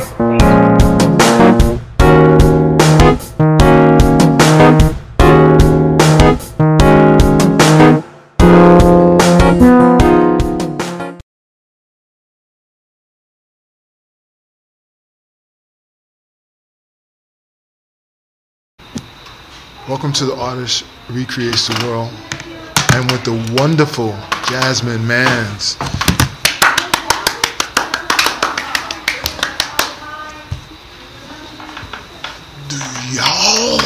I say y'all, do y'all know about this artist? She is a tremendous talent. Jasmine, what are you doing now? Right now I'm painting on some canvases. I wanted to make my poetry more visual, so I'm just exploring different mediums. Just a bit. I'm not good at it yet, but I'm playing around. Did I tell you I loved your voice? Yes, you did. Yes, you did. 100 times. Check her out. Check out the YouTubes. Check her out all over the internet. She's just an awesome talent. I'm kind of awed, you know. Mm-hmm. But anyway, what is art to you, Jasmine? What is art to me? Yes. A universal vocabulary. I would say that, right? But then it's just like, it's not universal in the sense that everybody doesn't understand everyone else's art. But I think art is another language, another speaking tool that we use to communicate, to you said share speaking emotion. Tool? Yes. Mm-hmm. For sure. So when did you know that you had this gift, especially with your voice? When did you know that you can speak and this whole thing with words, and when did this begin to happen? Man, my parents wanted me to be a public speaker. Yes. And so I was always put in these public speaking classes. And so I think as a child, I learned the skill of speaking properly before I learned what the hell to talk about. Because I was speaking and I was talking and stuff. I think I remember one day going into the kitchen and being so ecstatic that I made words rhyme, and me showing my mom. And my mom being completely unconcerned, but she was just like, go write more. But I remember the kitchen, running out of my room, the red the red planner. It wasn't a notebook, it was a planner. And I remember all of that stuff. And my mom was just like, go write more. And I went and I wrote more. And then ever since then, I've been a poet. And what gives you the most joy out of what you do when you perform in front of people? I think the moment of like writing something, like when you write something and you know it means something and you know it's valuable and it has what you want in it, whether it's the rhyme, it's the thought, the rhyme and the message. Because as a poet, like you want to be creative, but I mean, you want to say some real stuff, but you also want to have that creative flair to you. And yeah, I just want to have a consistent rhyme and message for people.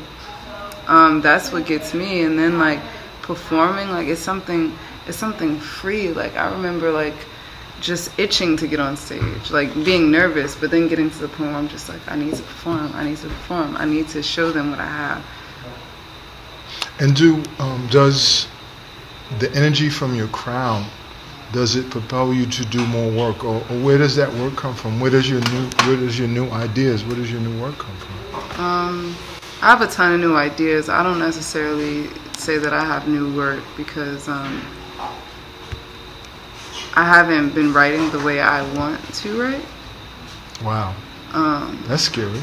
Absolutely. I think I got another blessing of like being able to place art in different places. Like you don't have too many conversations with poets where they're like, yeah, we put words on a wall and we're trying to put words all throughout the city. And so I believe that I get the opportunity and the blessing to think bigger and to expand where I can take these words. But writing poems, it doesn't like, people assume that like, oh, now it comes easy for you. Like, no, it's hard because I guess as you grow older, you become a more advanced writer, a more professional writer, but then you have more secrets too. And so it's just like, holy crap, like you can write, you got the skill, but now there are things that you don't want to write about. And so you mix trauma and poetry, or in writing and expression, that's a monster. And so, yeah. I feel like, again, I'm like stunned. I would like to be watching this interview instead of doing it. Of course, you kind of lost me there, but don't you laugh. I told her not to do this to me. She's one of the women from Atlantis. Good grief. So now,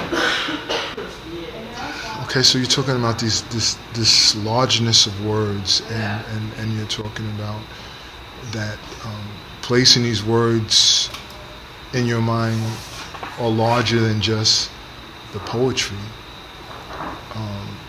Have you seen anybody talk about a similar idea, or?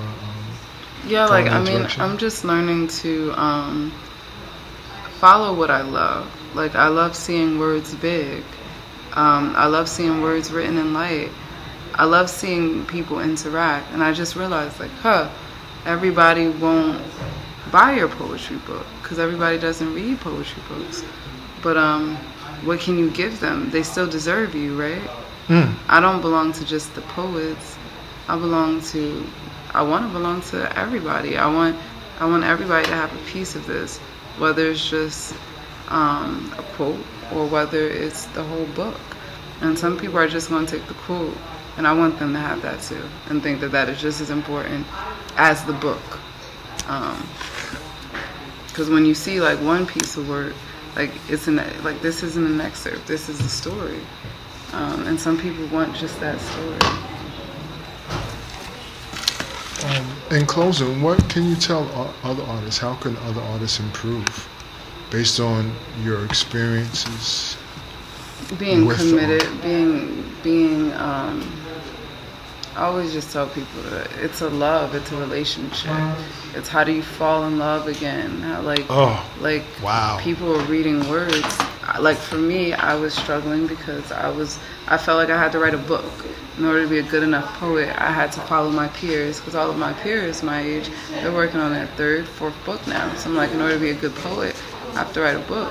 Just like, no, you can go and spray paint your words on the floor and put them on a t-shirt. And so, and that's just as valuable. And so it's like exploring, and still finding your value. Explore and find value, explore and find value. Never give up. Like everybody says, never give up, but that is true. Like, as you commit longer and longer, like I remember when poetry was a hobby, and then the same people who were looking at me like my poetry was a hobby are now treating me like a professional, are now like, where can I buy tickets to your show? Because they know that it's my art form, it's my medium, it's a part of me. And so as you grow with your art form, people learn to respect you different, people look at you different. I remember when my parents thought poetry was something fun, and now they're like, oh, that's a full-time job. So yeah. They give you that look when they said that? Mm-hmm. That look? That look like we really recognize what you have, what you have become, what you have developed. They wouldn't have thought in the world that they've stopped asking me. I remember for a long time they were asking me to get a real job. And like it's funny to a certain extent. And you writing the word ask. And they just get a real job. You need it, and I'm just like, this is what God wanted me to do. Oh, perfect segue. You see how good you are? So how does spirituality tie into your work? Because I think that some relationships that I have with words and stories are so special that I know they're influenced by something bigger than me. And then I ask God, like, I want God to be a part of my poetry. So I ask him, like, what am I supposed to say? What do you want me to talk about? Do I listen all the time? No. Do I feel like he gives me words? Absolutely. Jasmine, you say you don't listen to God all the time? No, like sometimes I'm not. That's half of us. We don't listen. And then he has to speak again and again and again. And some of us get it and some of us don't. Wow, that's pretty powerful.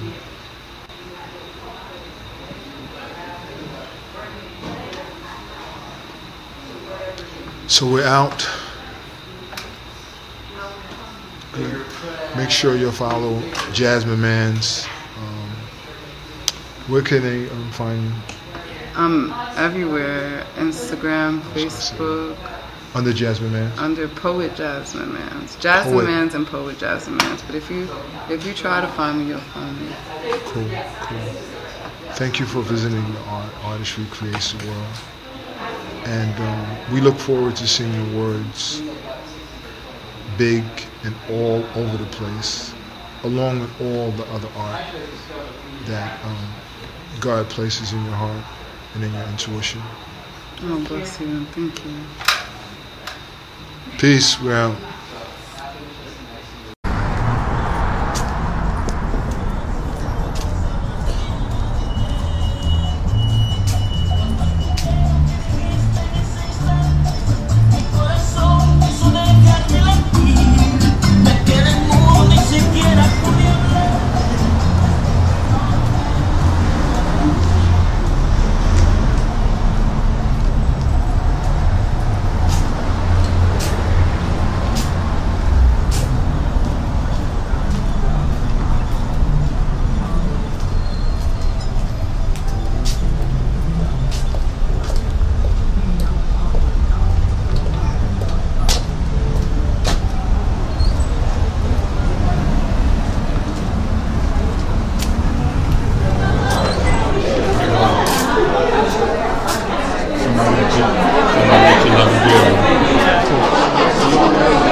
the mother of Newark arts. Yes.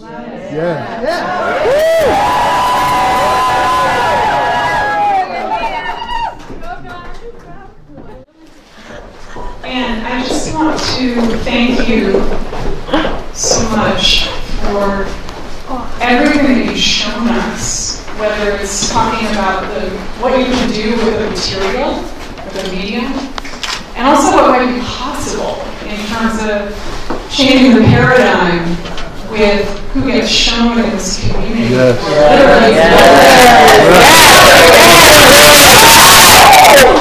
Thank you so much for what you've shown us is possible. Thank you so much. All right, I'm talking too much now. I just want to raise a glass. All right. Thank you for everything. Thank you for being here. Thank you. Thank you. And everyone else. I need to say something. If you want to. Totally Gladys. Shouldn't ask me to say something. I could go on for hours. But basically, I want to thank everyone for being here. Step up on the step. Inspiration to give you is just keep on, as long as you live, just keep on doing your hard work.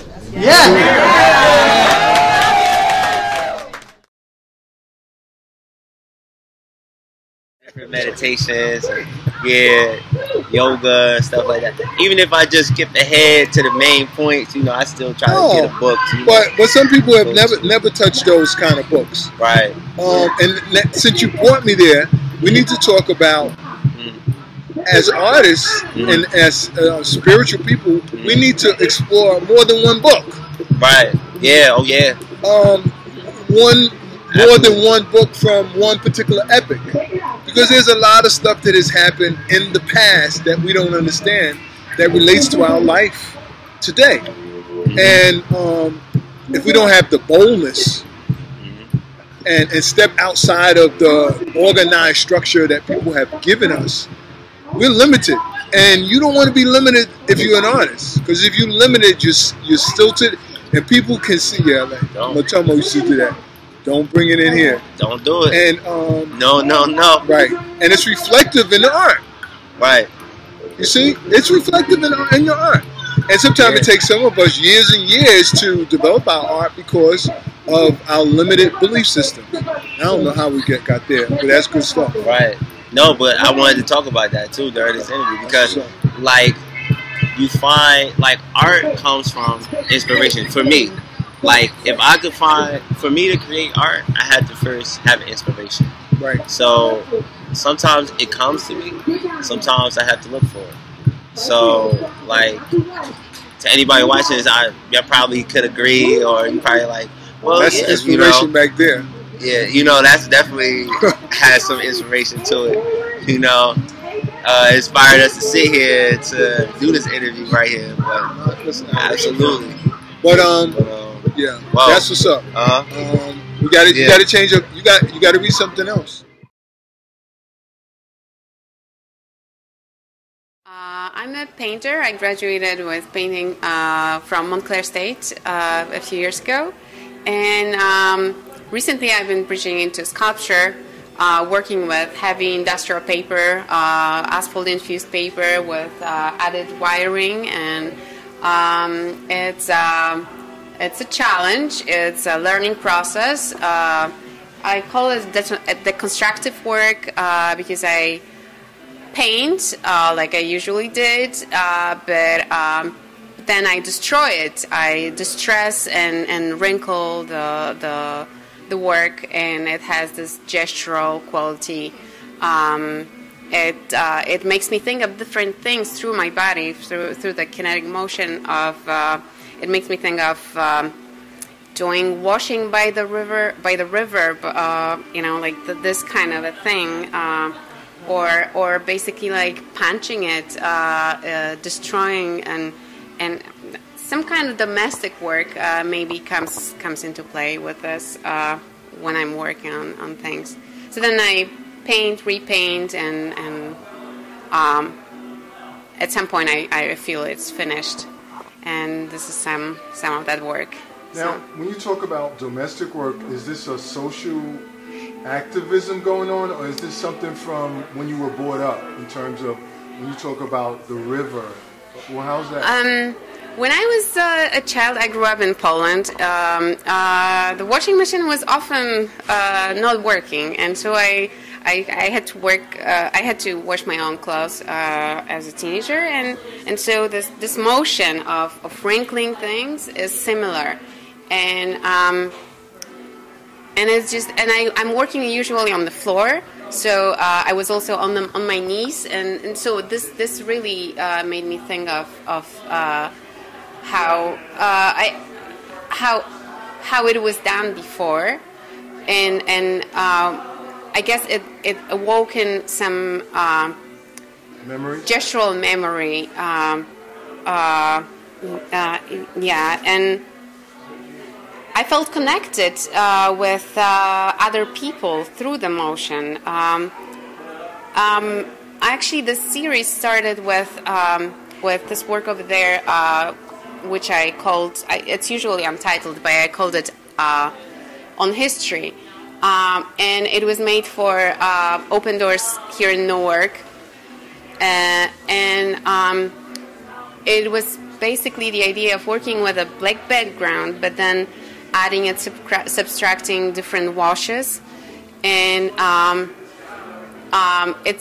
called it On History because history to me is only a temporary version of whatever was happening. It's a description of something made by someone, but it's not valid for everyone. There are so many different points of view that are not in it, and to me, history is personal, subjective. We all look differently at how things that were happening in the past. And going back to washing by the river, this whole perspective of who was actually doing washing, who was washing clothes of Da Vinci, who did that? Someone did that, but it's not in the history.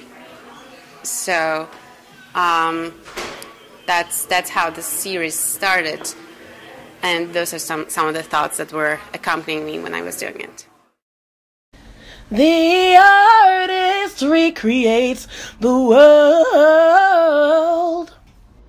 Welcome to The Artist Recreates the World. I'm with Huck.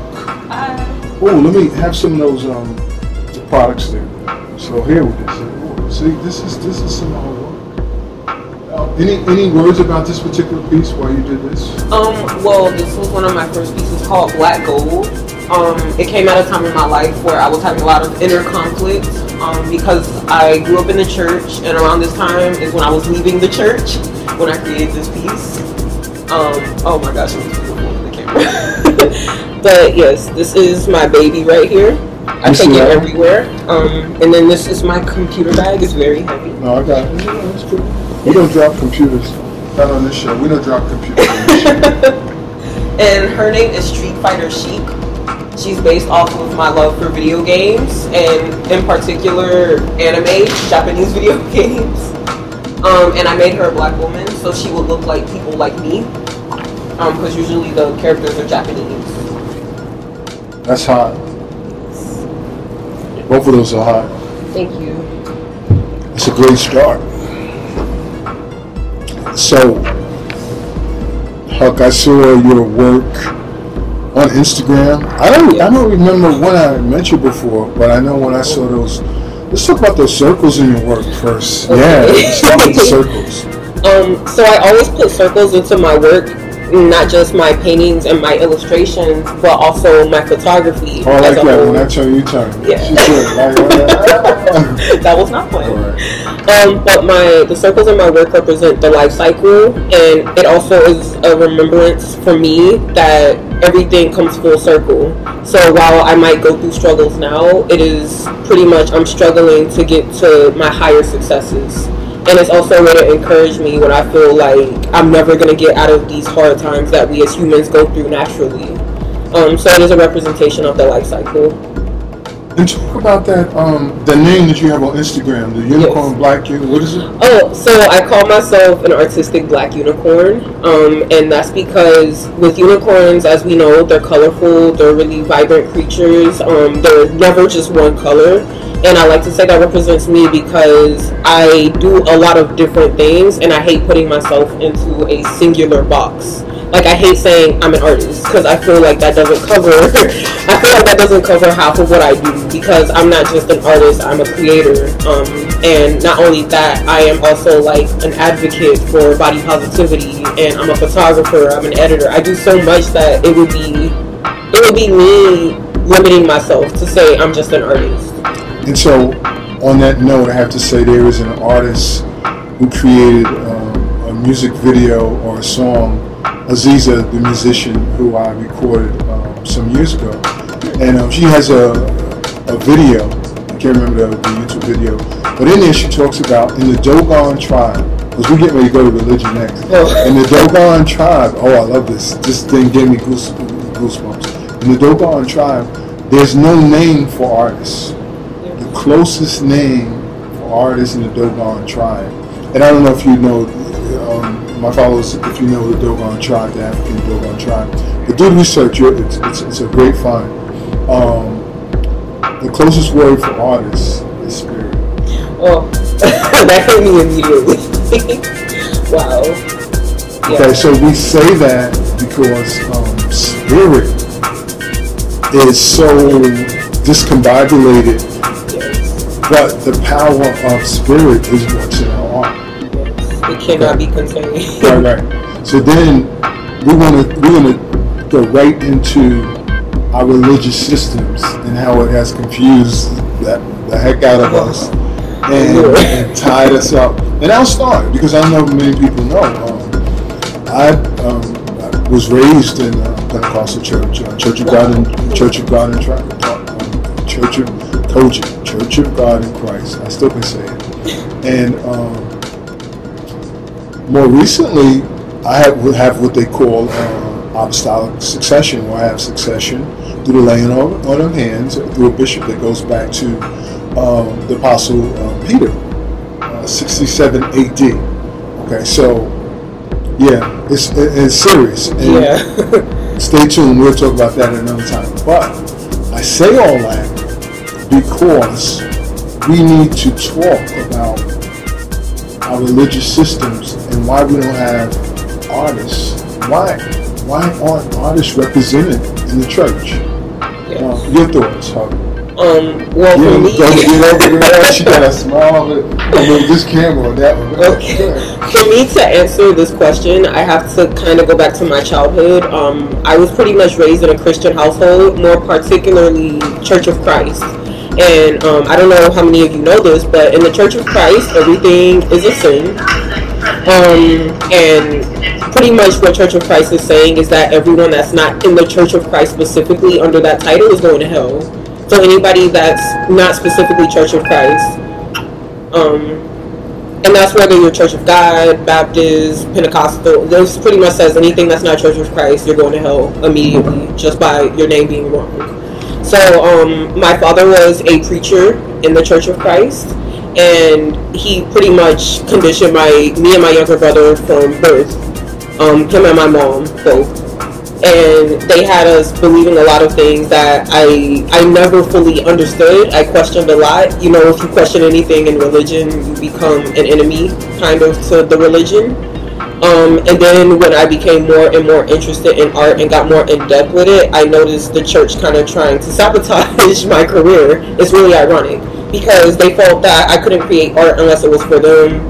And then they got to the point where anytime I created art that I was trying to do for them, they had a problem with it. They never wanted to tell me about this part. Oh yeah, and so it gets deep. Like they never wanted to pay me.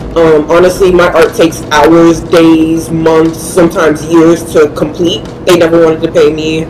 And then they went as far as to slander me to my parents. These are other people in the church. They slandered me to my parents, and my parents kind of listened to them, and they weren't fully supportive of me after that. And then I got more into figure painting, figure drawing, and that's painting nude figures.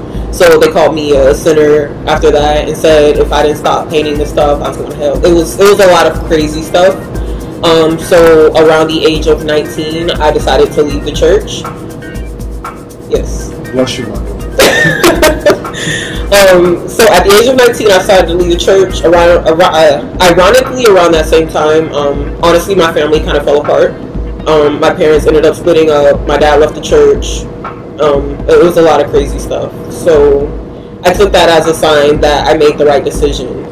I want to ask you, what was it inside you that drove you to say, I got to do this? What was driving you? Was it simply the art? I mean, because there are a lot of artists, they deal with this. They deal with this turmoil. Yes. And because we have religious systems that are so strong and really are the foundation of this particular culture, we have that fight amongst ourselves, what's in our mind, what we're being taught, and then the strong urge from our soul to do the art. So what could you articulate what kind of really pushed you? If you can, if not, it's okay. Oh no, it's going to be therapeutic for more than you. Yes. It's going to be therapeutic because other people are dealing with this whole idea that I'm Catholic or I'm Christian and my church tells me I should do this and I want to make sure that I'm following God and following the mandates. And then yet, when you sit down with a pen or a pencil, or you sit down and you do your photography, you realize there's something so strong. And I don't want to lose your thought. But when I was in the church and I started playing, I told some people I want to be an artist. They're like, what? I want to be an artist. Go ahead. It's always the reaction. When it came to my art, I've been doing it my whole life. And as a child, I was bullied, and my art was my escape. As I got older, it became more of my escape, and not just from like the things I dealt with in school and things of that nature, but also my escape from my religious turmoil. Because when you're continuously being taught something and being told that if you don't believe something, you're automatically going to hell, you grow up believing that. It messes with your mind, and it makes you think that I have to choose between what I love within my soul and what I can't live without, and if I want to save my soul. And that's a really bad battle for a child to have to go through, let alone an adult. So when it came down to my art, I pretty much said, what can I not live without? And I cannot live without my art.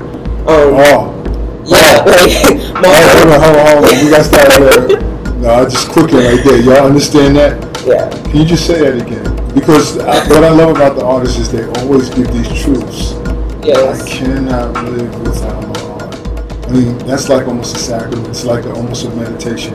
I cannot live without my art. You feel that? I mean, I felt that. Oh yeah, I feel it on a daily basis. Right now I'm not working a 9-to-5, a job outside of my art. So my art is pretty much what keeps me alive every day. There have been times where I wanted to quit because I felt like I wasn't doing what I wanted to do, or I wasn't succeeding as fast as I thought I should. But every time I tried to quit, it was impossible. Like, it pulled me back in, like, immediately. Yes. Like, immediately pulled me back in. So it's impossible for an artist to just automatically stop based off of what everybody is telling them, but ignoring their soul and what their soul is telling them. So come on. Yeah, that's what it came down to. Come on. Yes. I mean, I feel like our purpose in this life is to be happy anyway. Like, we're not meant to live miserably. And for an artist to have to quit their art, that's what they're doing. They're choosing to get rid of their happiness and what brings them life.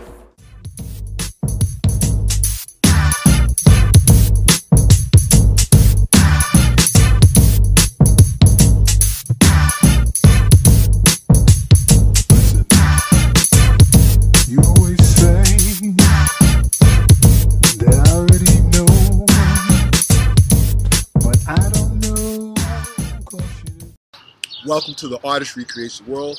I'm with Suja, farmer, artist, inspirational guy, motivational guy, Pan-African, permaculturist, activist for our people, so many different things. I mean, you are too, a lot of our people are too, but I'm just go off the humble Shuja. It's the humble. the humble Shujaa, the Swahili for the brave one. The elder gave me that name, General Messiah. Shouts out to the brother, General Messiah. Give us a short explanation of how artistry connects to farming. Alright, how artistry connects to farming. Well, artists, they create pictures for the most general standpoint of what everybody knows about an artist. They create pictures, they create images. Well, how that connects to farming is that we, farmers, we create visuals too. We create images too. For example, I could go, we here in Newark, I could go to a lot or a yard that just has grass just growing, just that alone. Right. Or some people call weeds. I feel you. And I could go over there, turn up the soil, re-dig it up, planting new crops, cover over the dirt, do so many different things that I can create a whole new scenario, a whole new image in the hood, a whole new visual. So that's how an artist could create to farming. We don't hear that language because it's so important. Let me add to that. You're not only changing the landscape, you're providing such an important element in terms of food and vegetables and fruit that changes the whole makeup of how we live. We're not dependent on a ShopRite or a Pathmark. The whole system has changed because... But the ShopRite, they depend on us. But just go ahead. No. Go on, Bill. No, they depend on us, though. You see, the ShopRite, we dependent on them, but they're dependent on us. It's like a two-way thing. But what they don't know, what we don't know, a lot of us don't know, is that we hold the power. Look in the communities, how many abandoned houses there are, how many open lots there are, how many backyards are not being utilized. We could use that and create food. I mean, imagine if you lived on a block. Let's take any block. Let's take Springfield, even though it's mostly stores there. Let's take Springfield, Central Avenue, Main Street, West Market. Let's take these main streets, even though there's mainly stores there and businesses there. Imagine if it was a community that lived there, and on every other house there was a backyard that we could utilize. In each backyard they would grow a different crop. For example, you have this house here, they growing potatoes. Next house here, they growing spinach. Next house here, they growing kale. Next house here, they growing herbs. Next house here, they growing flowers. Next house here, they got fruit trees. And then imagine if we all come together on that block and just start doing trade, bartering with each other. We won't have to depend on these big corporate food systems no more. You know what I'm saying? We can take them out of business nonchalantly. Did you say take them out of business? Nonchalantly though. Not even caring, just doing what we do. You know? Well, listen to what you said. We become the creators. We recreate. Because it's no longer that the blocks are blighted or slighted. They're not. No, because now they're a creative source that maintains our very existence. Total different mentality. So that's why I brought you on, because we need to make the connection of how art connects to all and how art connects, especially for our people. So when you get a chance, you turn this around, you're going to see a lot of fun, we're going to do some B-roll. And we'll see the fun. You're going to see a lot of, when you turn this around, you're going to see a lot of the plants, a lot of the crops, a lot of the flowers, the herbs. I done planted most of the stuff there. No lie. I done planted most of the stuff. Of course, changes was made. Changes was made, to make a long story short. Now it's new changes, but for most of the things you can see, I done helped with that. No problem. Sure.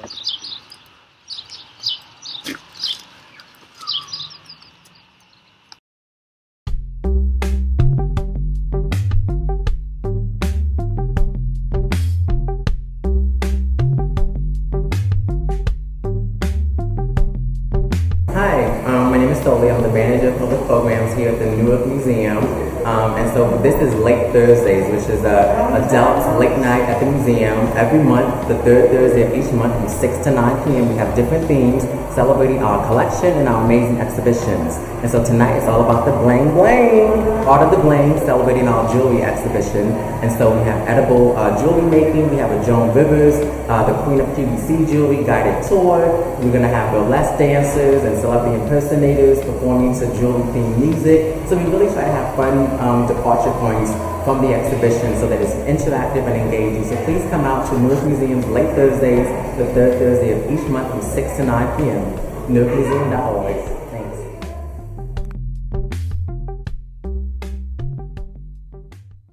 Welcome to the Artist Recreates the World. I'm with Easy Got Beats, 973. What's up, bro?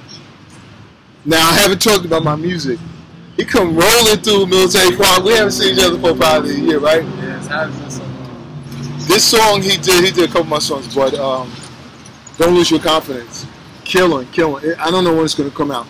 Talk to us about, I mean, you have so many hats. You know I consider you an artist. Yeah. We met at Military Park when they revitalized or renovated the place. Talk about what it is to be a producer, and talk about your piece. Where's that piece that you brought up? Land of the Lost. We got that out right now for NJ Threat. How do they get this if they need it? It's on Hot 97, Power 105 right now, and you can go on SoundCloud, all the major websites and stuff, and you can find it up. It's like the Land of the Lost, and None Lasts Forever. You can find everything you need up there. So tell me about that producing. Producing, man. Producing is a wonderful thing. You can create music that you can express your feelings and stuff like that, but I like painting pictures for other artists. Like, you know what I mean? There's no better feeling than that. Like, once you make a beat, somebody can express how they really feel on that production. That just makes it wonderful. Like, I've been producing for about 10 years, and I worked with over 100 artists. So name some of the artists you work with. NJ Threat, Simone Mills, Stacks Getter, man right here himself. You feel me? I got Arab on there, just got signed to Cash Money Records. Got Ace Outrageous from Camden, Ricky Rude, Camden. Many more to come soon, man. That's what I like. And tell them why we don't see you in Military Park. I'm always in the studio. Always in the studio. Dr. Dre been in the studio since he's been producing here. He's been producing over 20-some years. And like, I'm trying to beat that record and make nothing but hits. That's my goal for this year. So tell me, where you really want to go? Where, you know, as an artist, where do you, like, if you could snap your fingers and be at that place that you want to be right now, what would you be doing? Man, I'll be in a multi-million-dollar studio doing exactly the same thing I'm doing with more better equipment. But okay. That's all I want to really see myself. So let's talk about that. So if you have better equipment, I know this is a stupid question, man. You got better equipment. Though, I know. I'm not down. No, but I'm saying, if you got better equipment, that means you can put out a better quality product. Yes, I can mix everything myself. I wouldn't have to use other people. Everything would be more in-house to me. And I can master and mix everything out to my personal preference. Now, is there anybody out there in the industry that you would like to actually work for, like right now, like in your dreams? Okay, all right. So I just met him actually. Like we had a show at List Lounge a couple of days ago, and he came through. He was showing us a lot of love. He performed with us and stuff. So it was kind of a good experience. And like that's the type of music I really make, like that, the hood music. But like I can take it to another level. I don't want to just like. So talk about that if you can. When you say you like to do that, that's like your niche, your niche. Yeah. But when you say take it to another level, what are you saying? Like a better message than like. What are you saying? A better message in your beats? Nah, in the music. Like from the beats, you can like give out a better message. It makes you want to like take time and capture everything, listen to all the sounds that's in it, and make you think of bigger things. Like me and my artist NJ Threat, we came up with this Land of the Lost. Like on here, he talking about how people walking around here lost out here in the world, and hopefully that song give a lot of people out in Newark some light. Like, you feel me? Because I don't like how people killing everybody, people taking a lot of drugs out here. I just want them to prevail and like show them there's a better life than this. Like, a lot of people being killed. A lot of my homies died this year. I could count on my hands how many people that was like close to me and is now gone. I can't see them ever again. And are the killings senseless? Senseless. Don't have no, like the cops don't have no answers to the to the murders. Nobody found their killers yet, so they still out here. They could be right next to me. I don't even know. I'm chilling with them every day, and that's being lost. Like, you feel me? Like, that shit is crazy. But grace of God, you feel me, protect me from all of that, so I'm not worried. So it just want my people to be aware of that. Peace, peace. All right, so now, you got any other projects coming up? Oh, I have The Gift and the Curse coming out. That's my EP. Real easy. Right. I'm an artist / producer. You feel me? But I started doing music first as an artist. Then I started producing. But now it's my time to really get the people what they want. And that's his EP I'm about to drop. I got a couple singles out right now called Just Let Your Mind Be Free. That's on YouTube and on iTunes as well. So you can go purchase that. That's my first single out right now. That's off the EP.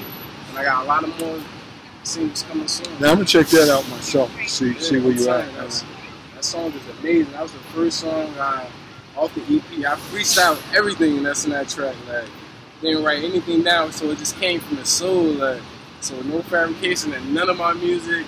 Everything is real. You can hear. When you say no fabrication, what are you saying? You know how some people would just be Copying saying stuff that they really don't do. Like, I'm talking about real life situations that I've been through. Like, I had to make the music, I had to let my mind be free. So I'm just showing you how I did it, so you can help others and they can let their mind be free. That's what's up. And do the same thing I did. Maybe I can help them in a different scenario, not more so with music, but with life itself. Like, that's what the artist does, baby. Yes. That's what the artist does. Definitely. So, I appreciate you for this interview, man, because a lot of people well, don't take the time to recognize the I did a blog. I did a blog on him. We won't talk about that blog, yeah, man, but you know, we do the YouTube, man. That's right. And come back again, man. And I'm going to listen to them joints you were telling me about, cause you know, out on YouTube right now, SoundCloud. Check out NJ Threat, Land of the Lost, Not Last Forever. We out here, man. Real easy. Easy. AKA Easy Got Beats. Easy Got Beats. Support him, y'all. Man. Peace, peace, y'all. Love. Peace and love and happiness. Dimitri Reyes is current student in the Rutgers Newark MFA program. Developing his craft in the same neighborhoods where he grew up as a Latino youth, he reads in Newark and excels his experiential meditations on veganism, being Latino, his eco-ethics, and living in the inner city. Dimitri has been featured in the Star Ledger for his artwork and participation in the Cherry Blossoms in Winter public art project in Branchbrook Park, which is still up, Dimitri? Oh, no, it's just not. Oh, darn. It was awesome. It was really beautiful. And his publications in the Newark Diaries, who is actually in the house today, Peking Cat Poetry Magazine, and Howl. So let's give it up for Dimitri. This one is entitled Smoke and Mirrors. It's the day after November 9th, 2016. The air is thick with disgusting. Our colored kids are crying to their parents who are crying to their kids who are crying. My neighbor started packing his burro. People booking one-way tickets out, immigrants swimming their boats back, people who can't leave. The nation committed suicide on the East Coast. 2:51 a.m. was 9 minutes before witching hour. The stock market is a surging ocean, and we are lobsters boiling in a pot. Can you hear them screaming, pack your bags? George Carlin turned over in his grave, mumbling something about underestimating stupid people in large groups. Everyone is a rigged balloteer, lost in a ballot count. Blue campaign t-shirts are on discount. You too, you second class, use everybody that use old Americana dread. Commies are all over Craigslist now. The new president, the waiting, it's over. The people have their skin caught in the country's zipper, where our organs are hemmed into his seam, but most of us don't fit his tailoring. It never was about us. It was not about him. It was not about her. It was not about the 7 others we didn't know. It wasn't about us. It was the friendly likenesses of the weeping laughter and this guffawed sobbing that eats together at the same parties where red and blue make the same DNA.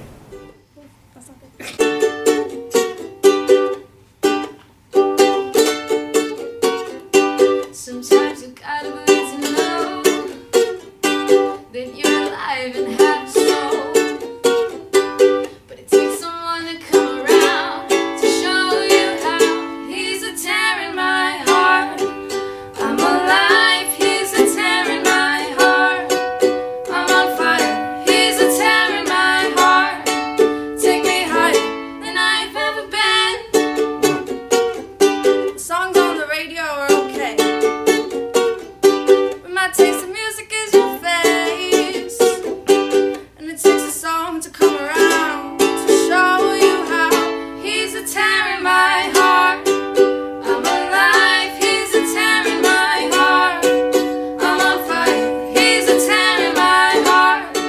Take me higher than I've ever been. Than I've ever been. Than I've ever been. Oh, than I've ever been. Oh, oh, oh, oh, oh. Ooh, ooh, ooh. You fell asleep in my car, I drove the whole time. But that's okay, I'll just avoid the holes so you sleep fine. I'm driving here, I sit, cursing my government for not using my taxes to fill holes with more cement. You fell asleep in my car, I drove the whole time. But that's okay, I'll just avoid the holes so you sleep fine. I'm driving here, I sit, cursing my government for not using my taxes to fill holes with more cement. Sometimes you gotta bleed to know that you're alive and have a soul. But it takes someone to come around to show you how. He's a tearing my heart. I'm alive. He's a tearing my heart. I'm on fire. He's a tearing my heart. Take me higher than I've ever been. Is my armor. He's a tearing my heart. He's a carver. He's a butcher. Smile. Cut me farther than I've ever been. My heart is my armor. He's a tearing my heart. He's a carver. He's a butcher with a smile. Cut me farther than I've ever been. Thank you.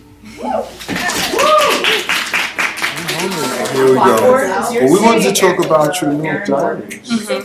So tell me, what's going on with this? I see you have all these people featured. So tell us about it. These people pretty much gave me a chance to. No, you smell good.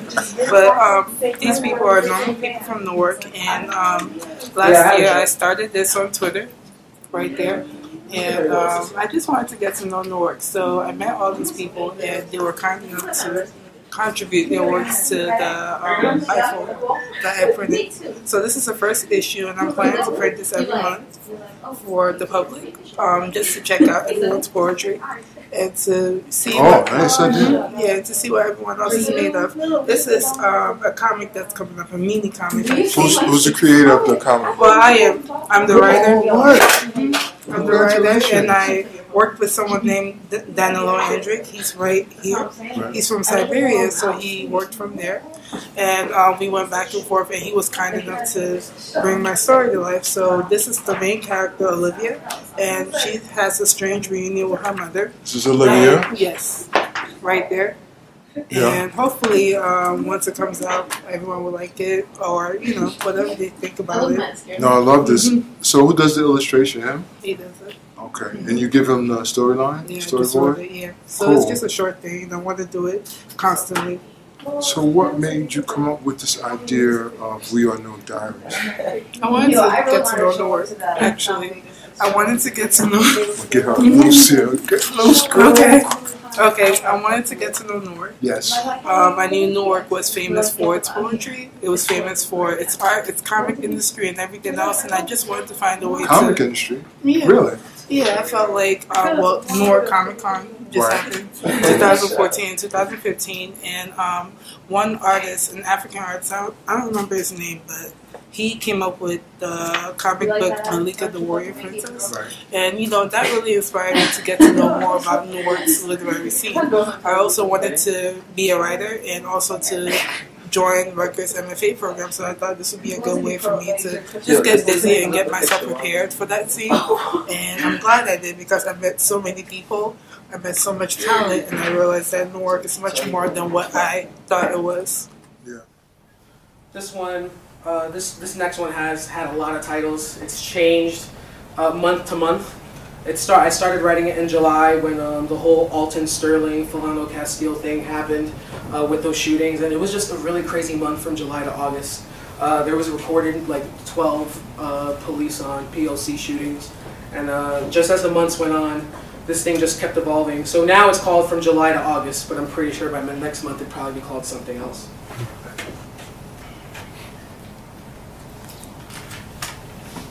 From July to August. It has become normal for figures of authority to cloud my mind through their action of aggression and intolerance for the communities they serve. Possibilities of street tragedies perpetuate my racing thoughts to the point where I cannot breathe. Media has put bullets in my back, 5 of them to be exact, and chooses to plant the gun on others from the same places as me, saying we're the ones that are taking things out of context. That I need to know police officers are innocent according to this judicial system. And the media tells me this while I'm seated in their chokehold, as I watch countless cops walk out of the courtroom and continue with their second chance lives stolen from their victims. They're living vampires. I knew the man who got killed in that video is something now that I'm hearing too much. 1, Alton Sterling, July 5th. 2, Philando Castile, July 6th. 3, Delron Small, July 11th. Dylan Noble, 4, August 2nd. 1 death for each day of a cop's work week minus 1, for that 5th day could potentially be waiting for me.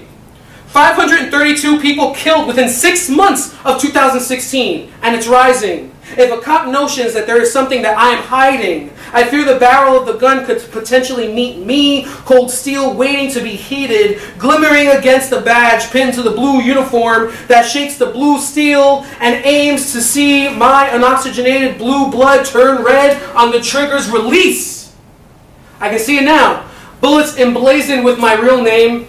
Not the one on my birth certificate, but the one that I've been destined to have since my ancestors first met conquistadors and were told that they needed to be enslaved to be saved.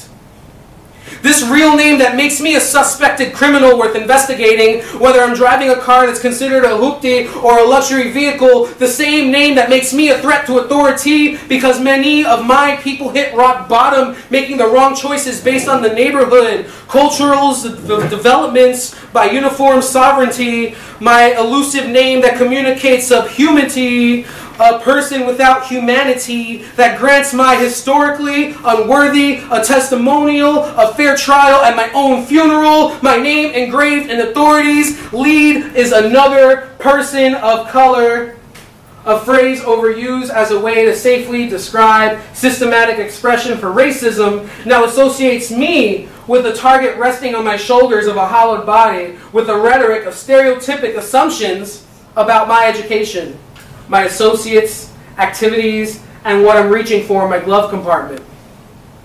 And where the bullets keep burning through our skin is where America's culture keeps changing and aims at this progress policing, where the force becomes progressively, consciously aware of their oath to serve and protect. I begin to ask myself, who are they trying to serve because I feel unprotected?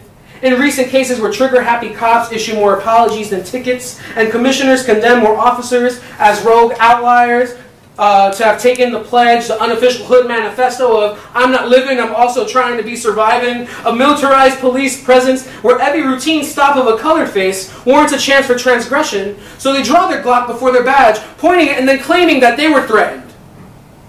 They say that they were threatened, but so am I. And we are scared.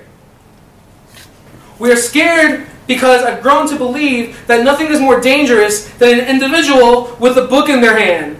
But volumes of bound paper cannot protect me from 9mm. I am scared because I don't want to die over the miseducation of the ones who serve, protect, and kill. I am scared because dying means the summation of my voice will result in the next hashtag. To make my final stand against atrocities as a two-dimensional, clickable memorial, denoted to a pound key, followed by my name, because I was denoted as a certain kind of people who could only be silenced by my own death. All right. This last one is you left the neighborhood. You left the neighborhood, you left your friends, you left your parents, grandparents, siblings, aunts, uncles, you left the corner store, you left where you discovered gayness and cigarettes and pots and beer, you left the thoughts of how they all complemented each other, like skipping school and pizza. You left the dirty mirror pics in the bathroom, you left the light on with laughter, with the stained glass butterfly you made in a dusty summer. You left the mariposa strung up on the shower ganchos.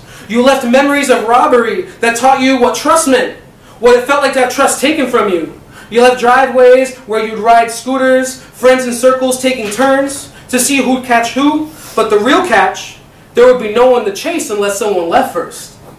So, you left the various colored stoops.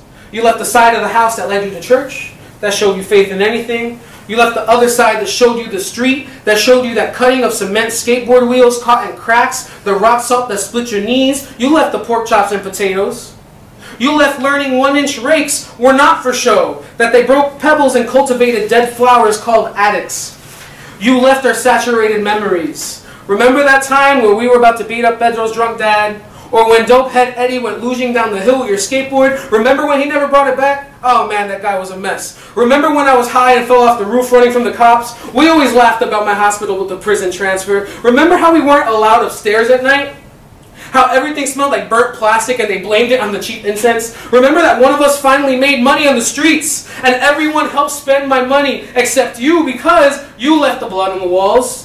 Our names signed with our punches. You left those people, those noises, the swings, the misses and half-attempt hopes to find ourselves. We were the tendons in your hand, and when we separated, you cried. You broke the wall so hard, the one that we're still trying to climb. You left before you left us. We left you before you left us. And now, you know, it was better that way. We were your broken knuckles that kept you from making a fist. And we're sorry that we're still left punching. Thank you.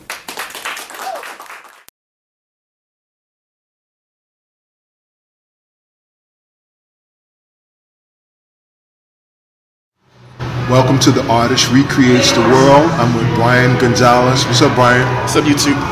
What's up, Gary? How are you? Cool. So, Brian was on... we did an interview about over a year ago, and so he's back to talk about his updates. He's you're a master chess player? Always. Coffee house master. So, Brian, give us some of your updates. What's up, Gary? But first and foremost, I want to thank you for the shot and to interview me. You're the man. You've been taking him out over there at Military Park for... Always, man. Yeah. But... the last time we spoke was when it was back in November of 2015, and I was at the very beginning of my group, trying to start a group in Newark, and now it blew up. From like a few people, it went to, I'll say like over 100 within a few months. And now I got hired by the Newark Chess Club, and it gives me a chance to teach the kids and hopefully get a chess prodigy is what I want. People, well, now these kids they look like they look up to me because I inspire so many people. Well, that's part of, I always say on this show that is part of the artist recreating their world, whatever they believe in, whatever their art is. And if you look at the other interview, we talked about. I see chess as an art because it is an art form. Yeah, and, every move. How it resembles life is so very powerful. So I knew when I saw you at Military Park and playing, and your passion and what you talked about in 2015, that you were going to make these dreams come true. And it's even more powerful when you have young people that you're impressing or creating an impression. So the second I go into the classroom, they get happy.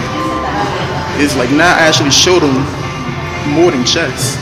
I show them how to, chess is it's more than a game. It's like, it teaches you how to be a leader, how to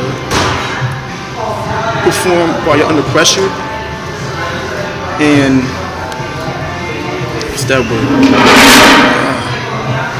And in my opinion, it should be taught everywhere in school because it can help people and encourage people to study. And it's a great tool to keep your mind sharp. Yeah, and there's a lot of discipline involved. Very. Although I don't play chess as much as I used to, but the discipline to discipline your mind, to stay within the construct of your moves, and to know what to me is really important, and I apply it to the art world, I apply it to our artists, to really know your limitations and your gift set, or your gift, as you say, your skill set. In chess, you have the knight. The knight is powerful, but only. Well, it depends. Well, let me just say this. The knight is powerful, but we're going to say the same thing. Yeah. Because I'm going to say the knight is powerful, but only within that move. And to me, that's a skill set. Yeah. That's the knight skill set. Now, what were you going to say? Well, like in every piece has their own missions. Like a knight, they need a good outpost to perform. Because when they're on an outpost where they can't be touched by a pawn or an enemy knight to attack it, or a bishop of that color, it has a power. Is more powerful than a single rook. And like a bishop, they need a open diagonal. They can't be behind their pawns, otherwise they don't work. In a rook, they need an open file to control the enemy territory. Like if you have, let's say if you have a rook on an open file on 7th rank in the enemy camp, it will gobble up every pawn, and then that'll be history for the enemy king. And then later on, you would call checkmate and get him. So anyway, in other words, you're teaching us some chess strategies. Yeah. Well, and I still see chess as just like the artists. There are some artists that are just painters. There's some artists that are just they do line drawing as well. There's some artists that do work with steel, work with cloth, work with light, photographers, and then there's some artists that do several things well. And if you would relate that to the chess kingdom, the queen has various skill sets. Yeah. Which some other pieces just don't have. But then again, she can't attack alone. She needs help from her army. Perfect point. Yeah. Perfect point that I can relate to the artist community. We can't change our environment unless we get help from each other. And the way I see that help is by us organizing. So you know I was going to talk about art and chess like this, but this is the whole series is about. Yeah, and I tell people, like, if you have an art and a skill and talent, share it with everybody. Because the only way how we can make this world a better place is if you share your talent or your skill. Since I'm able to work with the Newark Chess Club, and I thank Daryl for that. Now, Daryl, who are you referring to, Daryl? Daryl, he's the director for Newark Chess Club.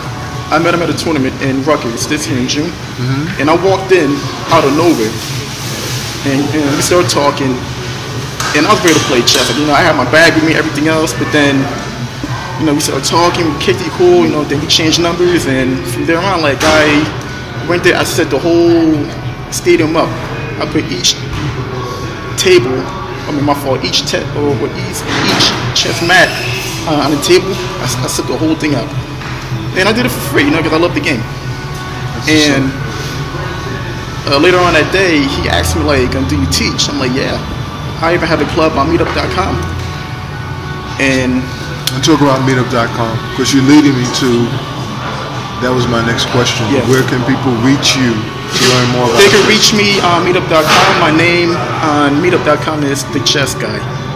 And the name of the group is Chess Guy. Yeah. It's my nickname in Montclair and everywhere. When they see me, oh wait, you're that chess guy, yeah, blah blah blah blah blah boom. And it's called Chess Cafe Society. Even on Facebook as well, same name. Go on Facebook, go on the groups, and type in Chess Cafe Society. Well, you're just doing the whole interview for me. You know what my next question is going to be? Yeah. What is it? What is art? What is art to you? Art to me could be anything. Everybody's an artist. From the way how you speak, how you stand, the way how you live. Everybody's an artist. Cool. Hey man, listen, thanks for coming back. Thank you. I love the whole idea. There's several artists that have come back to me and said, listen, hey, I want to do my interview over again. And I love that because this is a form that, this is content. Gerd Leonhardt, who I follow, he's a futurist. He talks about that content is the new oil. And when you realize how important your content is as artists, then you're going to do content whenever you get a chance, with whoever you can get a chance. And then you're going to do it again because you're going to get better. Whether it's an interview, whether it's an article, whether it's a blog, whether somebody's writing a book on you or you're writing a book on yourself. Content is the key for our artists. Content is the key. So you'll go out there and create that content. There you go. And again, check out my man Brian and Chess join Cafe Society, the Chess Man Hotel. And one more announcement. Announcement. My man Tone and Casey from Montclair, thank you for everything. Your advice, man, love ya. I'll see y'all Thursday. Cool.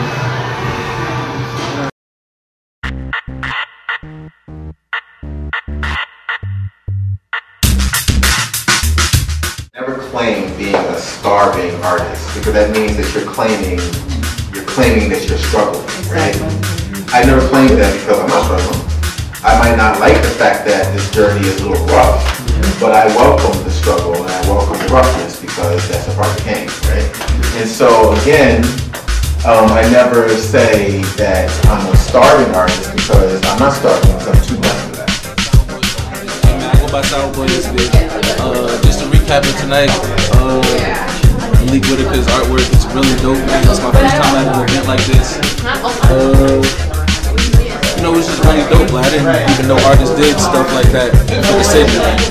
It's good to know that different parts of, different ventures care about the city as much as I do. I'm a musician, and what he was saying, I felt it even a part of what I do because, stuff comes to my head just like that when I write words. So, yeah, Malik Whitaker, man, it's real dope. Appreciate the art, man.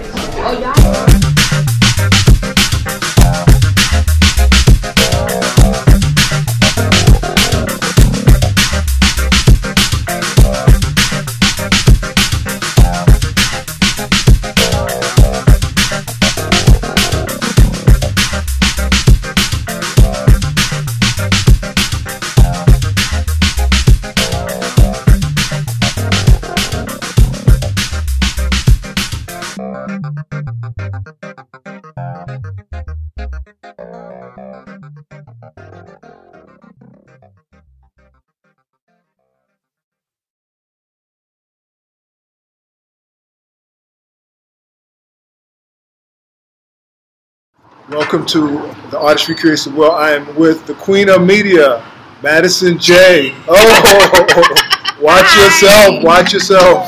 Hey. I don't know what's going to happen here. Madison, thank you so much for coming. Thank you for having me. It's been a long time coming for this, hasn't it? Right. Wow, we just worked on this like, we're going to get it done, we're going to get it done. But we're here. A year later, here we are. Madison and J Money was part of the reason I started the series way back in last year, I think in June. Hopefully you were encouraging me to just do it. If you had an idea, just put it out there. So about 110 interviews later, here we are. Oh, shout out to Jameson. J Money. J Fizzle, my peace, nizzle. Peace. Thug Life, Tupac. Thank you for all your energy, man, all your time, all your following, all your insight. We appreciate you. We appreciate you from the heart. So, Madison, what are we going to talk about? Because I know. Start. We want to talk about the weather. May? Yeah, it's too cold. It's too cold. It's too cold for May. And we out here being cute. No, it's like really cold. Like I'm over here. It's about to be June, and it's not working. All right, let's talk about spirituality. I think that's a great topic. Yeah, we can go there. We can definitely start there. And how it relates to art. So you are an artist, and you have so many hats. I can't start. So you just tell me about all those hats, or the ones that you want to talk about. Okay, well, season 2 of the podcast is coming out. There she go. Yes. Go.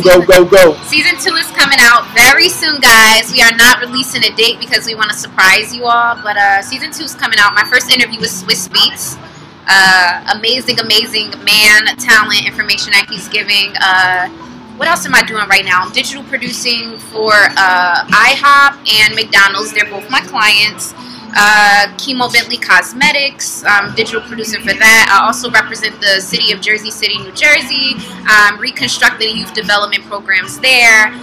Just got off of an international tour, the Create Your Destiny tour. We started in Canada. I taught at Columbia University. It was amazing, the whole tour. We stopped Washington, Canada, Chicago, in New York, of course, where I taught at Columbia. What else? All hail the queen. All hail the new queen of media. Y'all see? So yeah, that's not even the... And your website. Where can they find you on your website? MadisonJ.com. It's international now. We just signed a few new editors-in-chiefs. We have one in Toronto. You know, we have the South Africa division. We have the UK division. We just signed someone in Scotland. We have bloggers from all over the United States, from Indiana, Washington, Connecticut, New York, Los Angeles, Texas, you name it, and we have them. Good. So now, how did your spirituality push you into your work? Because a lot of people, they have ideas, and they're stuck. Yeah. They know they're artists. They know how they have creative things and insights, but how did that begin for you? You know, the spirituality part. You know, not necessarily religion or maybe religion, but how did that come where you were able to say, "This is what I need to do" when you started? And I know that could be a long story, but yeah, that's a short version. I'm gonna keep it cute. Well, it started. Spirituality is actually a huge section on my website. It's actually the first, the one I like to nurture the most. But I think spirituality, and I like the fact that you said not religion, but spirituality. Yes. It's embedded in us, into our DNAs, because we are spiritual beings living a human experience, guys. Did you get that from James? I got that from Oprah. Oh, Professor James Small says that too. She did? I mean, no, he did. Excuse me. Yeah, I got it from Oprah when I covered the Life. I think she got it from Professor. She might have got it from him. So now I know the source. Well, it's one of them. One of them started it. I'm going to give Professor James Small his props. But yeah, well, I got it from Oprah. We are spiritual beings. Like, we have a void to fill, a purpose. We all are sent here just to come do something. You got to tell them. Be big for Wait, them. but you know what the thing is? I'm already so short. No, I want you so they can hear. They need to see your face and your features. But we are like Oprah and what's that? Professor James Small. Yeah, we're human beings. We're spiritual beings living a human experience. This life is very temporary. We're all sent here in order to change the world for the better good. And if you look back, you can always connect the dots looking back, not forward. So if you look back and the things that you've done and experienced, they're all connected so that you can serve you. And that's what I'm saying. What I did was organic. And if you go through the institution, you're paying, you know, there's a fee that has to be paid. There's a whole structure. Buying these damn books you don't need. Exactly. You see, so that's not organic. And, you know, and yes, and you're getting a mixed company. Bingo. But so then what you're doing is you not only are people, you're kind of instructing other people, and they're going to get this little edge that otherwise they wouldn't get. When we talk about American culture, we're talking about us. All day, every day, we influence the world. No doubt. You know, so the thing is all you got to do is come and get a little piece. They repackage that piece that they get from us, and then they become. It's like an Elvis, the Elvis syndrome, you know. Elvis copied, straight up is a copy, but then they call him a king. Muddy Waters and all those brothers of the blues. And what I was saying to that is that the Carol Walkers, the David Hammonds, I can't speak on Mark Bradford and all those stuff because I don't know them. But I'm like, yo, what young little melanin crew is in your cipher that you're passing on? But you know what the thing is, and what was important for me when I was coming up, the fact that that artist exists.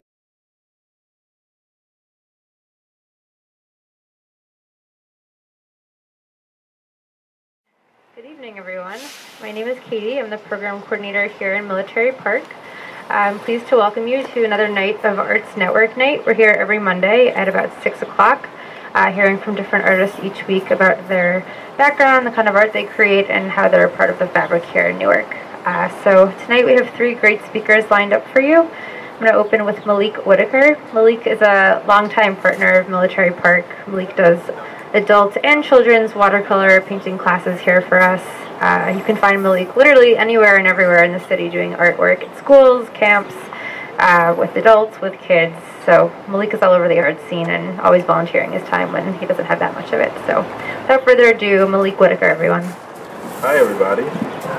Welcome to Military Park Artist Networking Night, right? Yeah. I am the artist Malik Whitaker in full artist regalia because I just came back from painting, working on a job, which is what artists do. So we go from one gig to the next.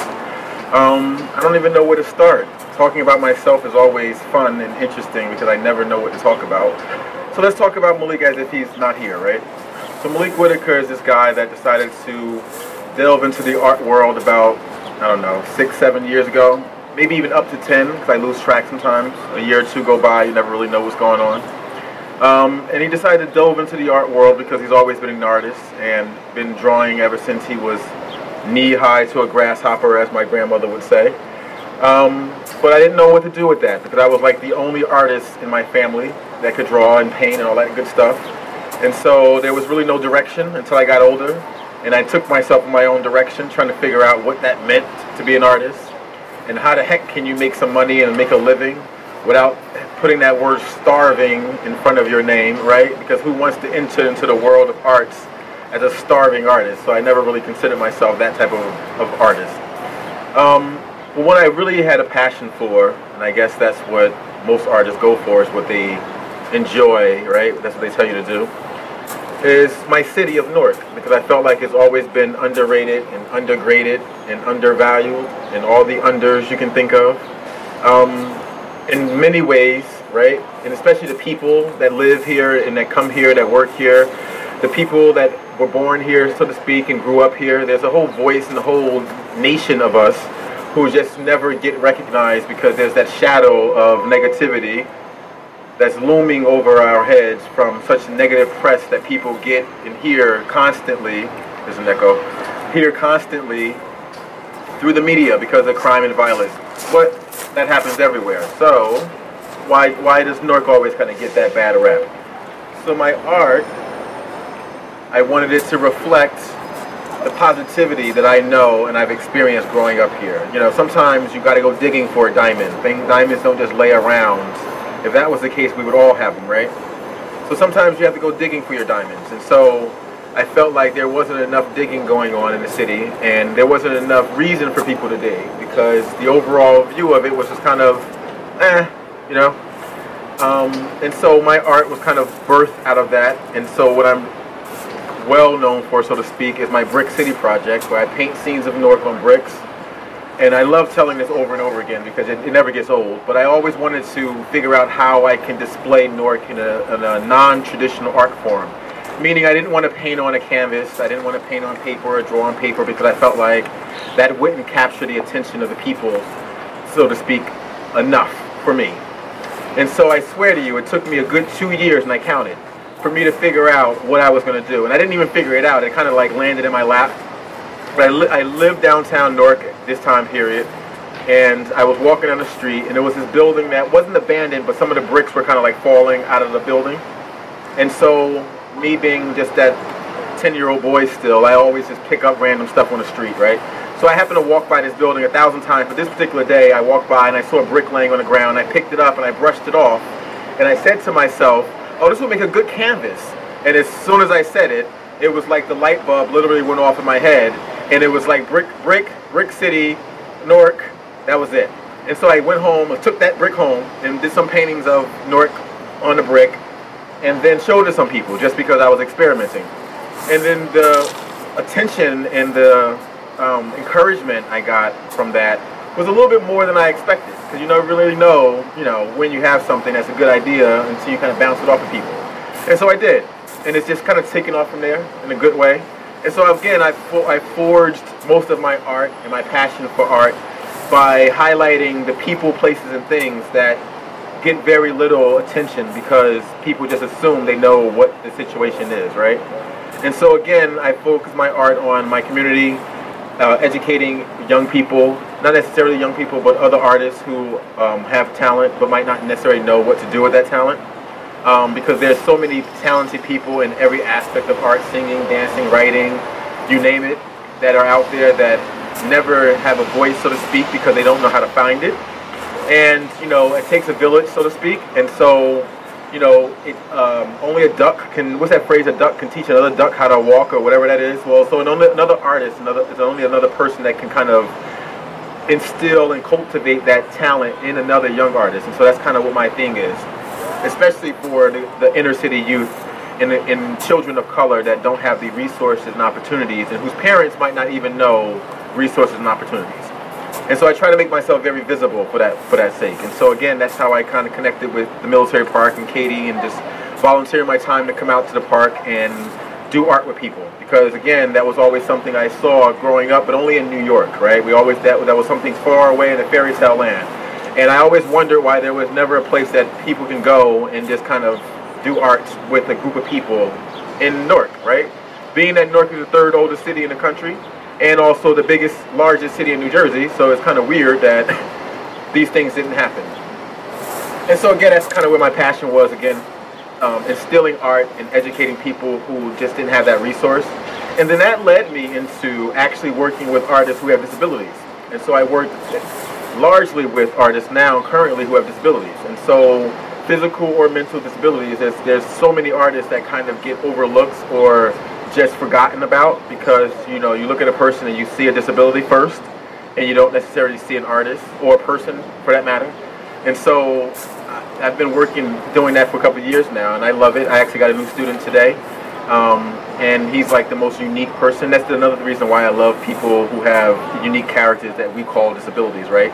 Because to us it's the non-normal, but to them it's their normal. And to me, that makes them a very unique individual, because there's no one else like that person, because they have their own way of doing things that we take for granted because we're so busy with our hustle and bustle that we don't really pay attention to people who don't move at our same speed, so to speak. And so again, I like to cultivate that kind of creative energy in people who don't necessarily have that resource or that outlets. Because there's so many people in the world who get forgotten because people aren't trendy or aren't a part of the popular culture, whatever that might be at the time, right? And so that's my thing in a nutshell. And again, I try to go around and do different art forms and spread art, because I feel that when people see better, they do better. And then so in that being the case, you know, art is most necessary in the areas where you wouldn't necessarily want to go, right? Because those areas are void of the creative spirit, which is why there are places that you don't want to go, right? Which is why that negative energy sits there and festers, because someone didn't go there and create that positive energy to break all that up. Turn the kitchen light on, get those roaches out of there, right? So that's my thing. I like to go into communities and neighborhoods all around the state, soon the country, and then the world, so to speak, to offer another level of art and incitement to people, so that we can figure out what what that would be for us and what that would look like for each individual, because it's going to be different. And you know, nature, the school systems, whoever else tries to put us in a box, and most artists are not box people. You know, we operate at our own speed, at our own zone, in our own world, so to speak. And so I'm here for that, and I'm here to encourage the younger folks, so to speak, to do that and to kind of find whatever their passion is for life. And again, it doesn't even have to be art. But I feel like art is the first thing that we've learned when we were kids, because we were all doing something. Flips, putting on plays, writing stories that made no sense, drawing things that didn't look like what we said they would look like, right? So the only time that died off was because someone told us that wasn't going to be good enough, right? And you all heard that at some point in your life, that your form of creativity wasn't going to be enough. And so you had to focus your mind on to what you thought was going to be enough to be a darn adult. Damn those people, damn those adults. And so here we are, right? Still trying to be adults, adulting, trying to figure out what that is, because I still haven't mastered that craft just yet. But art helps, because it's also therapeutic. And that's also another thing I do as well. Art is therapy. I do meditative classes, using art as a way to help people de-stress, because this world is a little crazier than we expected it to be growing up, right? And so we all need a stress reliever that's outside of the destructive stress relievers that we might find ourselves into, me included. So yeah. So outside of that, I try to stay positive and just keep my art spiritual as well, because I believe that the world is filled with so many unseen forces that our creative nature conjures up, so to speak, and helps to get that out in whatever way. There's so many people that sing that I find so angelic. Their voices are so, spiritual to me. And I'm sure people might say that about visual arts. It seems magical. To me, it's every day, but I can imagine it being very magical to people who can't do it. And so I encourage everyone here and encourage everyone watching to find your voice, whatever that might be, however small or non-existent you might think it is, and create in some way, because creating doesn't do anything, but creation is infectious. Once you start to do something creative and someone sees that, you also inspire them to do a little bit of their own creating. They might not be able to do it in the way that you do it, but everyone has their own passion, so to speak, and their own thing. So I encourage everyone, find your own passion, and it's not a hard thing to find. It's consistency that's required to find it, because we give up too easily as people, and we give in to the stress and anxieties of life too quickly. And I feel that art and creation and that passion for whatever you might have is worth it, and you are worth it to find that for yourself. And I'm here to tell you that today, in case no one didn't tell you that today. You're worth it. Thank you very much. I am Malik Whitaker, and that's my time. Hello, my name is Gary Campbell, and welcome to my YouTube channel. At the heart of this YouTube channel is a series called The Artist Recreates the World. In the series, what I do is interview loads and loads of artists. We talk about everything as it pertains to art. I speak to Generation X, Generation Y, baby boomers, Beta generation, and we learn from each other. I vibe off their energy, they vibe off my energy. It's been a great journey. So I want you to come, subscribe, check out the series, learn something, learn about the multiple hats that you have as an artist, learn about what you can be doing to become a better artist, learn what people have done in the past, what has worked in the past, what does not work. But come check out the series, The Artist Recreates the World. So I look for you to subscribe, share, and don't forget to leave some comments so we can become engaged and talk about this artistry. And don't forget to continue to recreate your world. Peace. The artist recreates the world.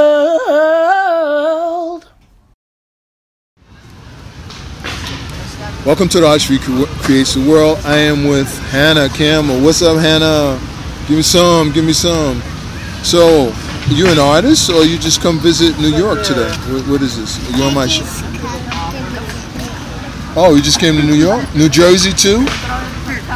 No, you're supposed to say yes, you did visit New Jersey. So let me ask you, what are you, have you enjoyed New York? Yes? So you're going to come back again? Alright, so when you come to my show next time, we're going to talk more about art, okay? Thanks for coming. Huh? What? You say what? You like art? What else you like about art? It's all about to paint. Oh, it's fun to paint. Alright. So I want you to come back on my show, alright, in a year or two, okay? Peace, peace out. Later. Hannah Campbell, check out, check out, check out. Welcome to The Artist Recreates the World. I am with Victoria Campbell. Welcome, Victoria. Hi. And Victoria is my niece, but she's also an artist. So Victoria, tell me, what does art mean to you? Everything. Anything else? I like it. I like acting, and I like taking videos, and I like drawing. So it's all part of art. No, it is part of art. So I saw you did some stuff on Musically. So what sparked that? No, it's all right. We can talk about it. What sparked that? Where did it come from? No, you're gonna always create. Do you remember what made you want to do that dance that you did? Where did that come from? Who did you see that influenced you? And you have to speak loud to the camera. Your friends? You saw your friends dance? You saw your friends, or you saw your friends do musically? Yeah. Okay. So what kind of artist do you think you're going to be in the future? Actress. Actress. And a photographer. That's what it is called. I kept saying video, but it's photographer. Well, it's videographer or photographer. But usually photography and videography works together. But it's good to get a photographic background. Well, thanks for coming through. All right. So what I'll do is I'll interview maybe in 5 years and we'll see where your art career is at. All right. Thanks for coming to the Artist Recreates the World. We out, y'all. Peace, peace. Welcome to the Artist Recreates the World. I am with artist London Campbell. What's up? What's up? Thanks for coming to the Artist Recreates the World. So you know my question: what is art to you? What is art? Then he said, "You have a wheelchair?" And I go, "Yeah, we do." Awesome. Yeah. Speak up a little louder. So, what kind of art have you done so far?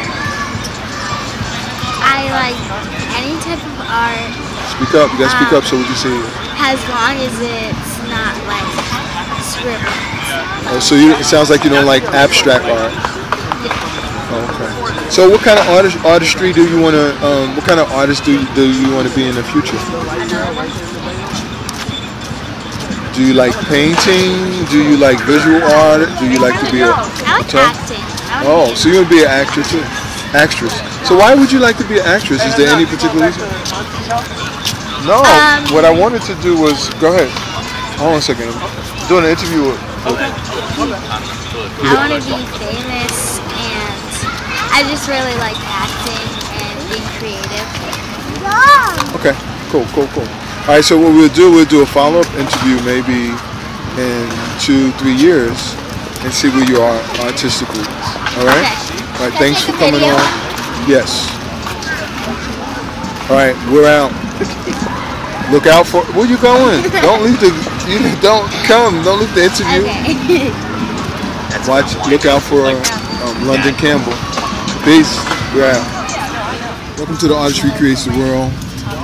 I'm with the artist and my niece, Bethany Campbell. What's up, Bethany? So what type of artist are you? You better speak up. You can come all the way from Austin not to say nothing. Stop it. Hello? Like to sing. You like to sing? Yes. Yeah. Bubba tea. So tell me something about art. What art? Yeah, you know I'm gonna post this, right? No! If you're gonna mumble, I'm gonna post it. You better say something decent. Hello? What? Make yourself look brilliant. Do my hair. And I like to... I don't know. Alright, she doesn't know. Alright. So we'll see you in 2 years, and hopefully you'll know what kind of artist you're gonna be. Hopefully. Alright, peace. 2 years I'll be... Oh my goodness. We'll see y'all later. I'll be 15. We're out. Peace. We're out. Now artists go recreate your world. Yeah.